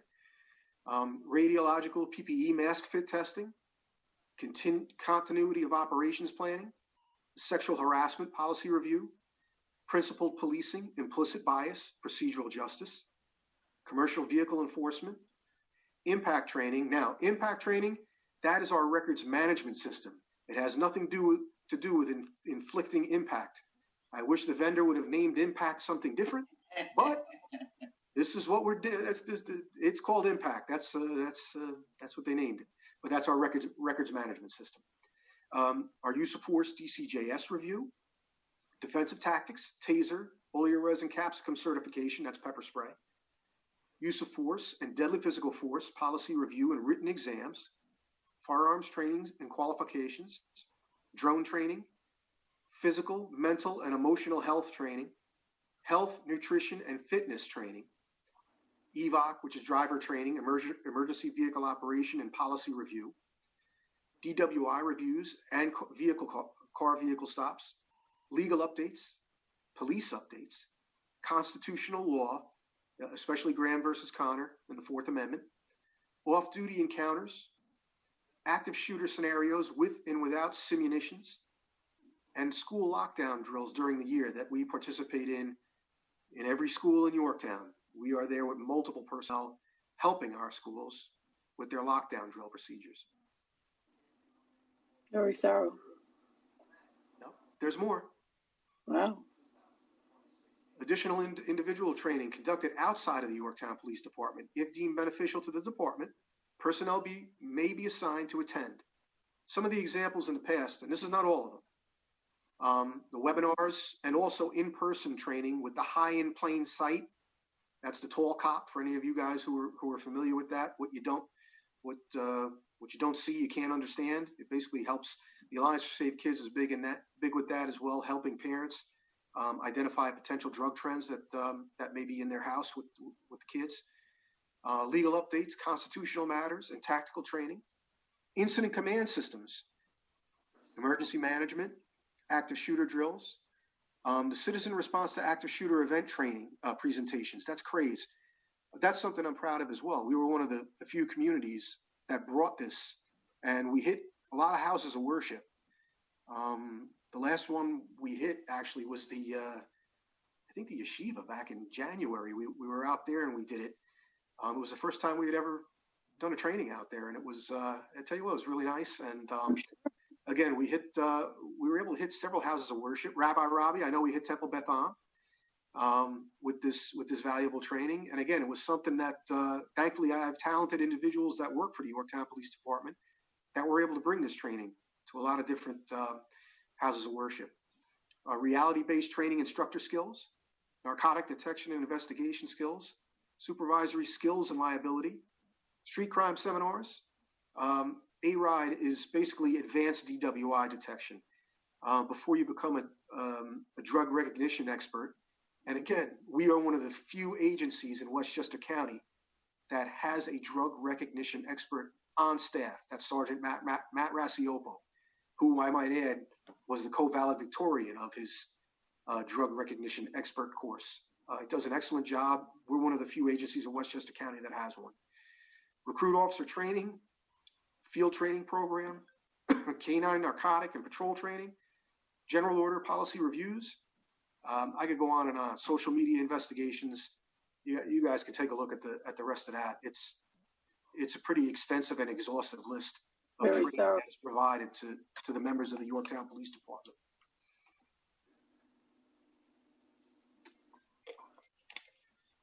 Again, this is something that I'm proud of, and this does not happen without, my command staff's commitment to training, the officers' receptiveness to receiving the training, and the police instructors that I have that can provide the training.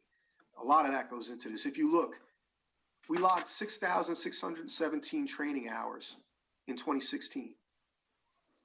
We're up to 10,458 hours in 2019. Wow. You take a look at that commitment to training. Yeah. And you tell me why there's a lack of complaints in this town. And you tell me why there's no use of force issues in this town. I'm laying it on the table. It's there. Please don't disregard the data. I am proud of all this training that the members of the Yorktown Police Department are receiving. And like I said, they're putting it to great use out there. They're staying safe and they're keeping the community safe. It's a win-win.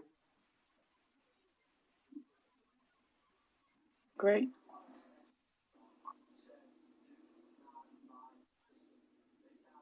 As you can see, Yorktown Police Department, one of the safest communities. This came out in August of 2020.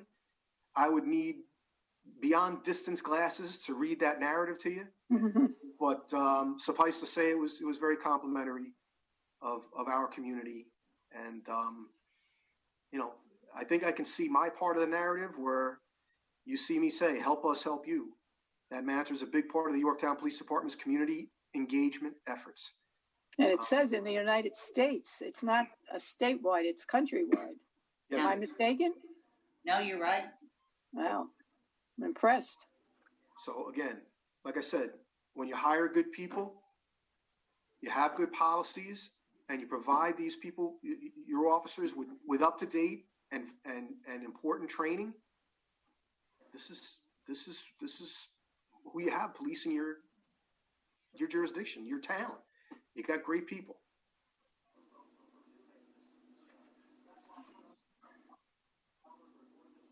Are there any questions about training before I move along? None. Any questions at all? Because I think I'm done with the training. Good. It's exhaustive. We have 2 canines now, right? Beautiful. Yes. So That's now this. Dallas? That's Dallas. That's K9 Dallas. Like I said, and that's another thing, that like I said, I'm very proud of that. We had lost the program, and we got it back at essentially no cost to the town. Senator Murphy came through with a grant. A Yorktown family donated $4,500 where we came up short to make up for one of the dogs. And Yorktown Against Heroin donated the majority of funds for Canine Dallas. And when the town saw, the efforts that we made to make this come to Yorktown at no cost again, they bucked up the $1,000 we were short to get Canine Dallas. Beautiful. Again, this was our recent Cones, Cones with Kids, the Cops and Cones that we did up at Granite Knolls. I want you to count how many police officers are in that slide. Robin, there we go. All right. You got about 25. 22 were there on their own time on a Friday afternoon. Beautiful. What other jurisdiction are you going to get 22 cops at 4:30 on a Friday? You got happy hours. You got things that a lot of these young guys and girls want to be doing. And they came up to Granite Knolls. I couldn't be prouder. What does that tell you? It's got to tell you something. These guys are proud to police this town. And they went out there and met a lot of little kids, a lot of parents, spoke to families who took the time to come up there and get some free ice cream and meet their local cops. It was tremendous. Chief, I would also say, based on that 85% number, a lot of their own family members came up to support the cause as well, which was great to see too. Yeah. No, listen, there's nothing I enjoy more. My kids are young adults. I mean, I enjoy seeing these guys and their little kids running around. It's nice. I mean, I know it is. It really is. Lieutenant Graham, DeYulio they feel the same way. I mean, we can remember the PBA picnics where our kids were running around. And now that that they're coming to these venues now, our younger officers that have young families. It really is. It's something to see, and this just does not happen in every community. It doesn't. No. Chief, if I could ask a question, because I think it's been touched upon a few times in this tonight and then in previous meetings, but can you just expand slightly on the EDP training? Emotionally disturbed persons? Yeah. Well, the members of the coalition have raised this in the past, so I just figured you mentioned it as part of the training. If you can expand slightly on that so they have a better understanding of what that entails. We have crisis intervention instructors. So one is Sergeant Sam Sansone, and then Officer Brian Nicholson. They teach crisis intervention to our police officers. And while I don't have the curriculum in front of me, a lot of it is it's time and distance. It's maintaining a calm presence, and knowing that use time and distance to your advantage. If you want to make things really simple, that's and it's not simple. I mean, that's a complicated, could be violent type call. I don't know if I had mentioned it during the last session. That last presentation I made, I think the day before, we were called to respond to a house where a young man had a butcher knife, and his family were didn't know what to do. And thankfully we used time and distance and the skills that we learned to not calm down but slow down the situation to where that individual eventually walked out with us and got in an ambulance and went to Northern Westchester Hospital for evaluation. But without the curriculum in front of me, what we're trying to teach our officers is that we're trying to get away from that mentality like we've got to solve this right away. We don't have to. A lot of times if we use time and distance to our advantage, it works for us rather than against us. You see all these TV and it's like cops come and it's an immediate resolution. Why can't they fix it right away? That's not reality. That's just television's a bunch of phoniness anyway. So I mean, listen,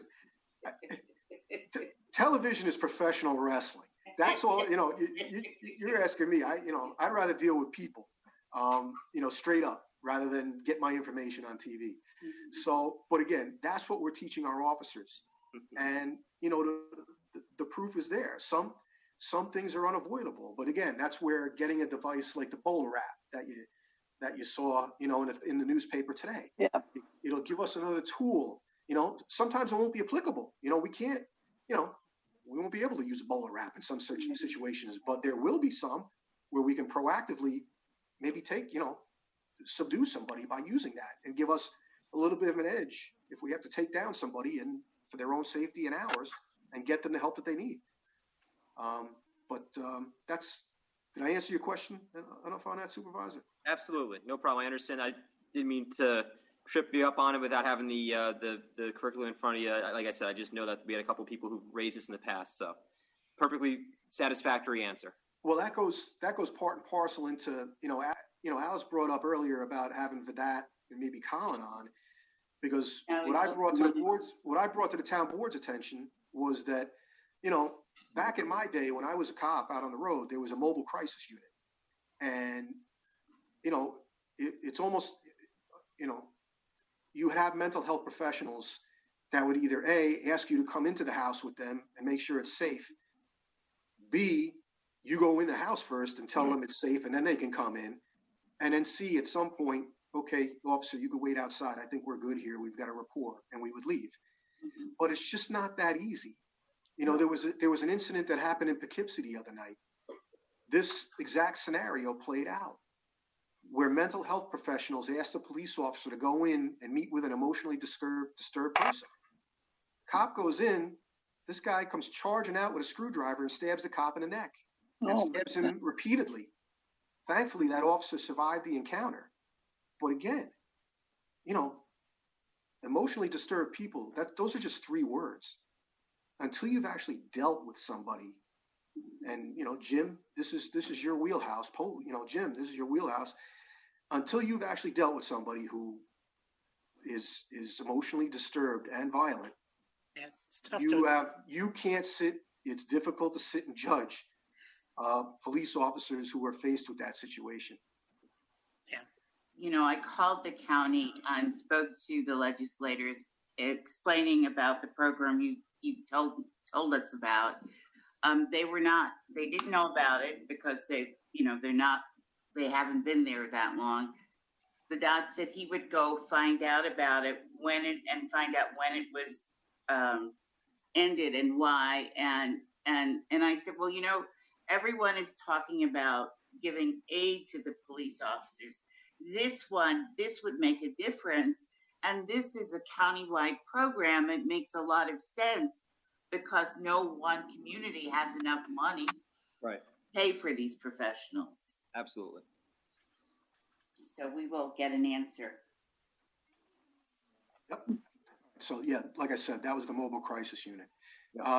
And all right, so we'll get back to the slides, not to lose where I was, but again, you don't see this happening. Nah, because listen, we went backwards. I'm not going backwards. I'm a forwards guy.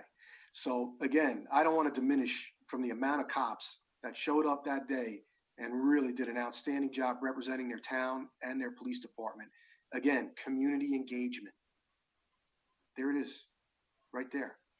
And that and I got to thank Mr. Softy. I got to thank the O'Neills for coming up there and really, spreading the custard around. They did. That was good. They really were. I was very kind to them to jump in with us.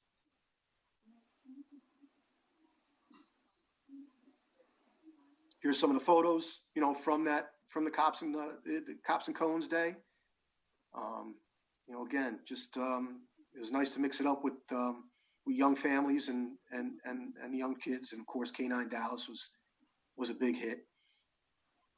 I got to give Officer Byer a lot of credit. Not only is he's an outstanding cop, but back when we first started doing the Coffee with the Cops, K9 Dallas was just knocking kids over. She was excited. She was, she's awesome. She's very, very well behaved. I just want to share some of the letters that we, receive from the public,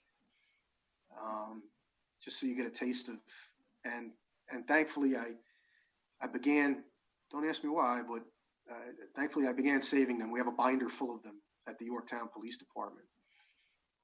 So that I'll be happy to share it at any time. I love them.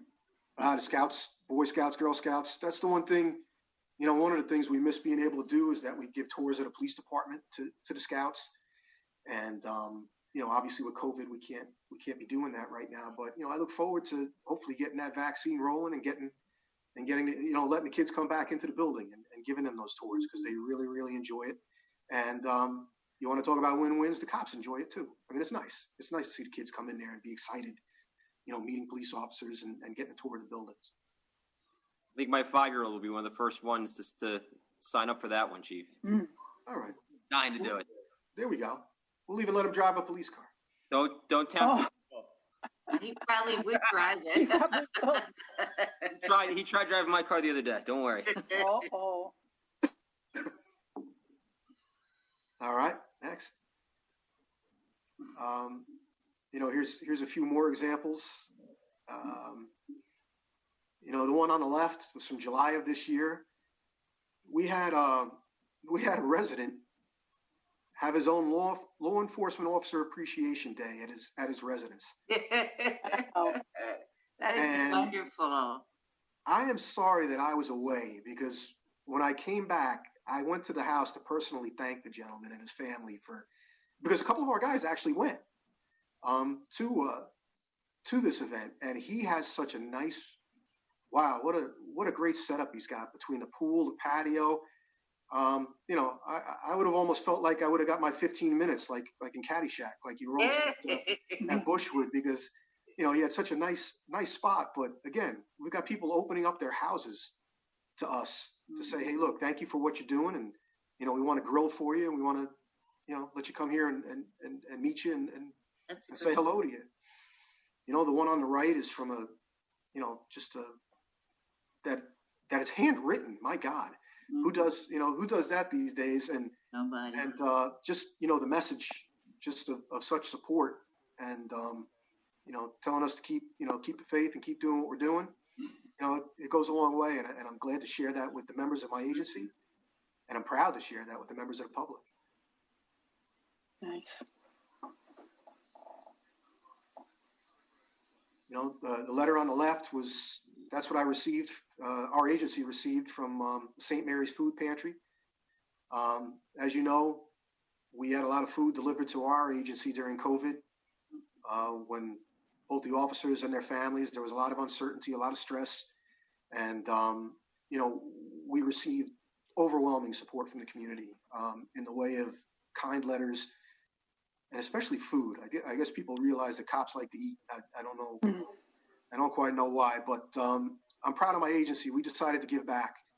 We recognize that even with what we were dealing with, we were fortunate to be, working and being out there, being able to do our jobs. And we raised $3,700 that we donated to St. Mary's Food Pantry, feeding the less fortunate in our community. And thankfully I had a nice conversation with, Cynthia Smith over there, who said that, Chief, you have no idea the positive contribution you made in the lives of people who are struggling, and allowing us to restock that food pantry with the donation. And like I said, I'm proud of the men and women that work at the Yorktown Police Department. They made that happen. Beautiful.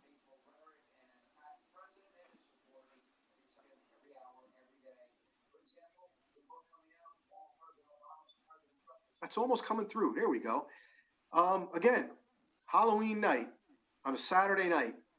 You had your trunk or treat over there at the mall. 5 members of the PBA, like I said, on a Saturday night, on their own time, went over there to participate, in the trunk or treat event, and give out candy, to the kids. I don't think that's happening in every community. But again, that you had the members go out there, give of their time, and give back to the community, and try to make Halloween a little better with what these kids are going through with dealing with COVID right now. Again, says a lot.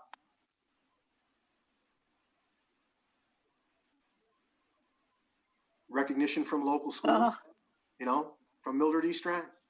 They had their 50-year anniversary, and they thought so much of us that they honored past graduates.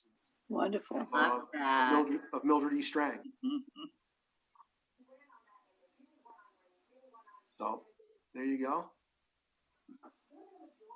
That was our send-off. That was I'm happy to say I think we'll be getting Officer Tillerstrand back from his tour in the Middle East pretty soon. But Oh, that's nice. you know, Great. this was our sending his son, little Mikey, off to his first day of school since Dad couldn't be there. Well, we were there with him. You know. That's great. He's a neighbor of mine. That's wonderful. Yep. Take the picture so Dad could see the picture. Oh, that's beautiful. Yep. And this was our most recent. I wish I had the girls' names. I know one is Tanya Pasquale. I don't know if I'm pronouncing her name right or if she's watching tonight. But Tanya and her three fellow workers over at K Jewelers in the Jefferson Valley Mall actually gave 59 goodie bags, one for each officer at the police department. Actually, I think they gave enough for every employee at the Yorktown Police Department. That's where I left off with Tanya. Unfortunately, I couldn't be there for the delivery, but she and her staff came in yesterday and made this delivery. And there was also a goodie bag for K9 Dallas and K9. But again, I think it's we've built something in this community, and it's really, really good. Maybe we can get better, but if I walked out the door tomorrow, I'd be proud of the men and women that I work with every day, and proud of the culture that we have at the Yorktown Police Department.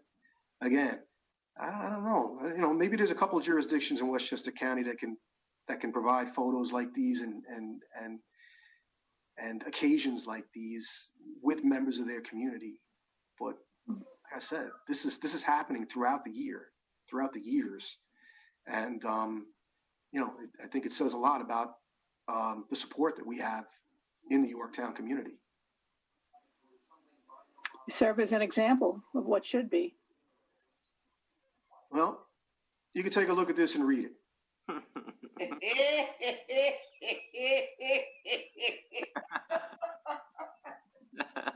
That is so funny.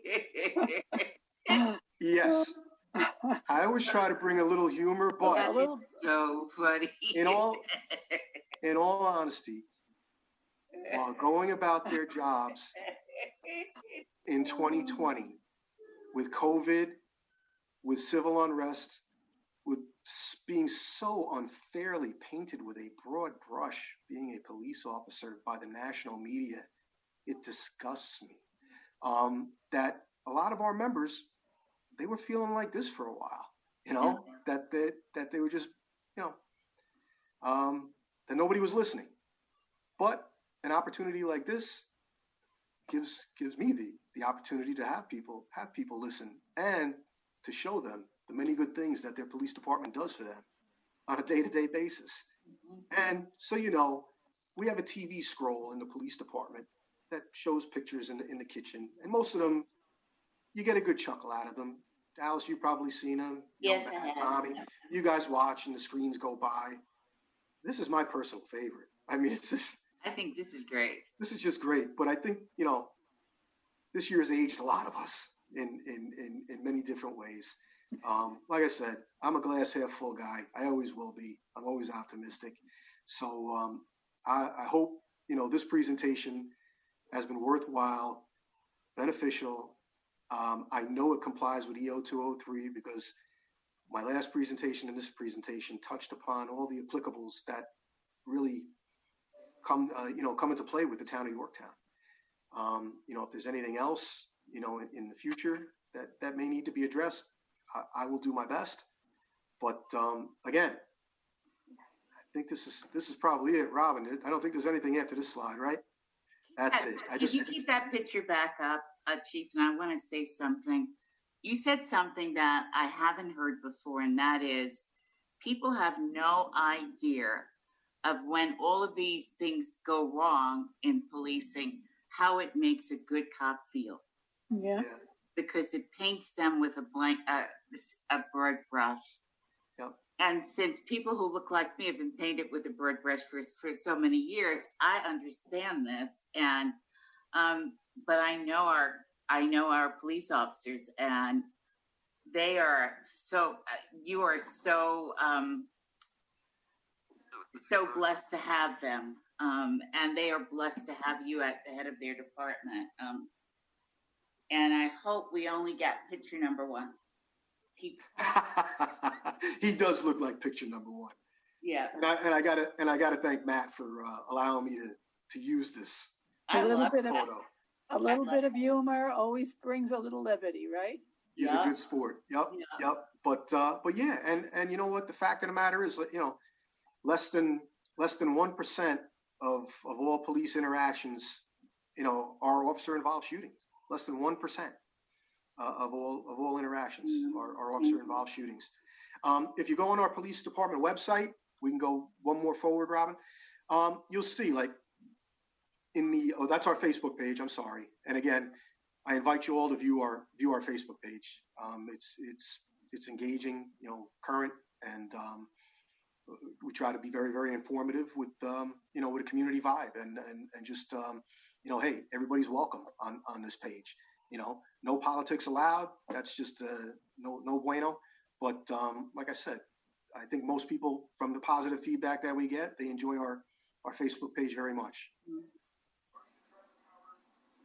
Thank you so And here's wonderful. Here's our website. In the About Us area, if you go on our website, yorktownpd.org, like I said, you'll see we update it yearly, but last year, I believe the number was, between calls for service, proactive patrols, you name it, we had 47,000 blotter entries. You know, basically self-initiated calls or dispatch calls where people actually called us to locations. Right. You know, but close to 47,000. And like I said, there isn't a whole lot of negativity coming from all those interactions when you think about it. You know, so I think the year before that there was 50,000. And again, the complaints are few and far between. But you know, when we do get them, we treat them seriously, and that's how we maintain our credibility in the community. And I think I know we've done that. Yeah. And there are not a lot of you. And, you know, sometimes people think there's so many police officers. They're not. Well, yeah, it's a 40 square mile town, and you've got multiple business districts. Mm-hmm. You know, so we're spread out, Mm-hmm. you know, around town a great deal. Mm-hmm. So, you know, between the business districts, between, you know, responding to calls for service, between trying to be proactive and, you know, and trying to decrease speeds on certain streets. I mean, you name it. It's you really got to have good people to keep, and you see the results. We're still one of the safest communities. Not perfect, but we're pretty darn good. Good. Wonderful. Learned a lot. I hope people are watching. Something. Yes, Councilman Patel. Okay. Good. I hear it from you. Remember, I always say your good name will shine forever. I got you. The one thing I want to tell you, you not only find all these solution to the problem, but you were able to retrieve somebody else's cell phone fall in one of the storm drain. You remember that? So you are good at that one too, okay? That That's got right. the fishing pole didn't work, but you put a little something else and took it out. That was really good, you know. I mean, you don't have to do that, but if you go that far, you are all the way up on the mountain. Yeah, I mean, you know what? That's pretty good, Councilman Patel. It was, but you know, it just goes to show you. You know, he's referencing a case that it was the Relay for Life. The Relay for Life. Somebody lost their child, and we found them at the Relay for Life, and then somebody lost their cell phone in a storm drain. So who do they go to? They go to the cops who are grilling, like we do every year, volunteering at the Relay for Life. And you know, sure enough, we helped with Councilman Patel's help, we helped, you know, get the cell phone back out of the storm drain. But what I'm trying to say is, you can go from a call as simple as that, and then your next call for service, you're going to a violent domestic abuse call where, you know, you're seeing the worst of the worst. Right. So it's just, you know, in this profession, you know, that's why training is so critical. You just don't know from call to call, you know, from minute to minute, what you're going to face or expect in this profession. I think it's the draw for a lot of us. You know, it's something different every day, that's for sure. But I want to just make something no else. mistake, it goes from mundane to dangerous very quickly. So, remember I sent you the letter, was a newspaper article from the New York Times. Nancy Elliott wrote about the town. You remember that one? Yeah, She wrote it. that was from back in 1985. Yeah, so, you know, it's the same thing, same reason people come to the Yorktown. Yep. Yep. I know, Chief, great job, great presentation as always. Stellar. I know that the members of the coalition, we were conversing while it was going on, which was great, very interactive. But is there anything else that any member of the coalition wants to ask Chief Noble based on tonight's presentation? Well, Chief, remember I told you before we started, I had some questions for you. Yeah. You answered them. All right, thanks, Jim. You answered them, but one did come up. I just was curious. Yep. If you wanted to try to hire somebody on as part of your team with a mental health degree, what would you do to go about getting that? I mean, obviously you'd have to. I mean, there's a budget issue there too, but is that something that would benefit your force? You can see where I'm a little biased in this. Yeah, but I just wouldn't want to lose any police services to do so. That's why I'm talking about the mobile crisis unit. And, you know, the county and state talks about all of these mandates, you know, that, police should be doing to make things safer. Well, I think I've made a powerful suggestion that, you know, all right, fund it. Give us help with mentally disturbed and emotionally disturbed people, because we could use it. But again, I can't lose any cops. No, You're not going to lose cops. Matt, we were all in agreement. Not as long as we sit there. Now that I wasn't thinking of losing. No, I didn't think you were. I didn't think you were, Jim. I think your suggestion's a good one. Like, hey, if somebody can make my officers safer out there, it's an easy yes. But I want an addition. You know, add one more to the force. You looking to come on? You never know. You might be the next one in that picture timeline. That's once you ride with us for a little bit. Yeah, that'll be good. Other questions from members of the coalition?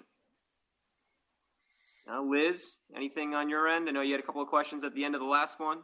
Did we answer any of those questions tonight? No, I don't have any questions. Thank you. But it's really good presentation. Thanks, Liz. Thank you very much. Great. Rabbi, I know that you brought up a couple of things at the onset, but did we answer those questions? Did Chief get to answer those questions? Yeah? Tony? Yes, I actually have this quick thing, but I don't think it's really for Chief. I think it's really more town council. Sure. So, you know, we talk about that everybody can go to the town council if they have an issue or I don't think the general population knows that and and I think we need to find a way to maybe advertise or convey that to our town that this is open. So it's not really per se for police, but it's just like before now, I would have never known where to go if I had a complaint. I mean, I know neighbors who know people, so I would have known where to go, but other people don't know neighbors who know people. So That's a great point. That's something that, you know, Tommy and Alice and I can definitely go back and bring back to the board, and maybe that's something that we can include as an action item that we can put on ourselves, is to further educate the public on the role of the town board in those types of matters. Absolutely. I don't think there's any member of the town board that does not welcome comments from the public. You're all very open to that, and that's something that's in our history, I think, in Yorktown, which is a great thing. People knock on my door. Yeah, I have people pull into the driveway. You're right, Alice. I mean, you know, we're approachable. You know, yes. You know, there on the website is our cell phone numbers, et cetera, et cetera. And I tell you, often, you know, between the business phone and the town phone, I'm surprised we get anything done. You know, it's interesting, but you know, yes, we're approachable. Like I said, I've had people come right in the driveway. and ask questions. So it's definitely on the website how you get in touch with us. Good. Yep. Wonderful. Know where I live. They knock on my door and they say, "Can I talk to you for a minute?" Sure. And an hour later? Yeah. That's why I'm no longer able to go get groceries in my house, because it's supposed to be a 30-minute job and it takes 3 hours. If I can jump in. Yes, Chief. That's all. Well, I'm glad that came out tonight. I mean, listen, you want to talk about positive things happening? Okay. So now they know they can go to the town board if they need to. Yeah. But the whole thing is isn't part of this, I'm trying to introduce the public to the culture that we have at the Yorktown Police Department. It's all well and good to say, yup, you know what? People are afraid. They're not going to come to you. I get it. But when do we suggest people, hey, you got to try to move beyond that and give it a shot? Take a chance. And if it doesn't work, I mean, when are we gonna suggest that? Or are we just gonna say, nah, there's people who are always gonna be afraid of cops and they're never gonna come to cops? I mean, hell, I got beat up by a teacher when I was 12 years old. I got choked and thrown up against a wall. Some of my teachers were my biggest mentors as I went through life. I didn't let that one incident scar me. But again, and I get it. Police are different. I understand. I do. But when are we going to suggest to people, hey, give these folks a shot? Their past performance, they're doing good things over there. And if we don't handle it to your satisfaction, you can still go to the town board. Right. I think they're able to hear just what you just said right then. Just give us a shot, And Alice, you know what? You have sent people to me that were apprehensive, that came to the police department after speaking to you. And did they not feel that they got a fair shake from me and they were treated properly and fairly? I think sometimes I told you after your last presentation, I remember texting you that night and then I called you the next day because I learned things that I didn't know. And I think that this really opens you up. People see who you are and what you guys do. I think for people listening now, I kind of think that if they don't hear you, if they did not listen to you, it's their loss. Well, listen, I thank all of you because this is, 2.5 hours that you're not getting back. But, again, I'm sure you're going to put this up on the town website and everybody, if they've got some time and they want to, watch this, they can. And, hopefully they'll get a feel for, what our agency is all about and a lot of the good things we do.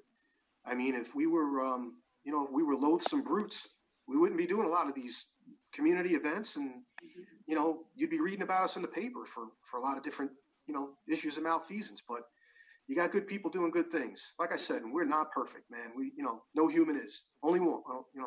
I won't go down that road, but you know what I mean? We by and large, you have got just excellent men and women that roll out of that department every day looking to make a positive difference in the community. Beautiful. Any other questions or comments from the coalition? No, not for me. Okay. So we'll be reconvening next week for our next listening session. We've received some correspondence from the public that we'll bring and share with the coalition at that time. And again, we encourage the public, if they do want to submit, they can submit to the ccsc@yorktownny.org email address. They can send a letter. I've received a letter today right to the town hall. You can address it to me directly with attention CCSE task force, and we will make sure that it's brought to the coalition in the appropriate fashion. And until then, I just want to thank everyone. I want to thank the chief. I want to thank the coalition members. I want to thank Alice Roker, our town board member, Tommy Diana, and Vishnu Patel for joining us. I see we have Lieutenant Foley up there and the command staff and Lieutenant DeLulio and Lieutenant Graham. Thank you all for joining us. This will be on the town's website. It'll be on the CCSE website as well as our YouTube channel. So anyone can watch and learn more about our police department, the culture of our police department, and take advantage of the pure transparency that Chief Noble and this process has allowed for. So again, Could you state our next meeting date, please? yep, next meeting date is 1 week from today. That would be the 19th, 7:30 start, and that's our next scheduled listening session where we want, again, feedback from the public. Like I said, if people either don't want to join via Zoom, they can send an email to ccse@yorktownny.org. They can send an email to me directly, mslater@yorktownny.org. They can write a letter. And if they have other means of communicating any issues or concerns that they want shared with the coalition, they can contact me directly at Town Hall as well. 914-962-5722, extension 200 is my direct line. I also want to thank Steve Ronco from the DA's office for spending the night with us. Really do appreciate your time and great insight that you're able to provide tonight. So thank you very much. And if I could thank him as well. You know what? A lot of times it's not easy with the DA's office. We're not always, kumbaya and everything, but having Steve as the branch chief, he is a common sense and, just by the law, by the letter of the law guy. And, he's a resource for us as well at the police department. So that you have him as branch chief. I know there's, next year there's going to be a new seat holder for the Westchester County Office District Attorney. And unless Steve's getting a promotion of some sort, y'all should pretty much fight to have him stay here in the Peekskill branch, which serves our area too, because he does a very good job. Thank you. Thank you. Consider it done. No problem. All right, everyone. Have a great night. Good night, everyone. Stay healthy. One last thing. Robin Steinberg. Robin, this is your jam, just like you said. Thank you very much. Miss Robin. Thank you, Robin. All right, Yorktown. Have a good night. Stay safe. Thank you. Night. Coalition. Bye. Night.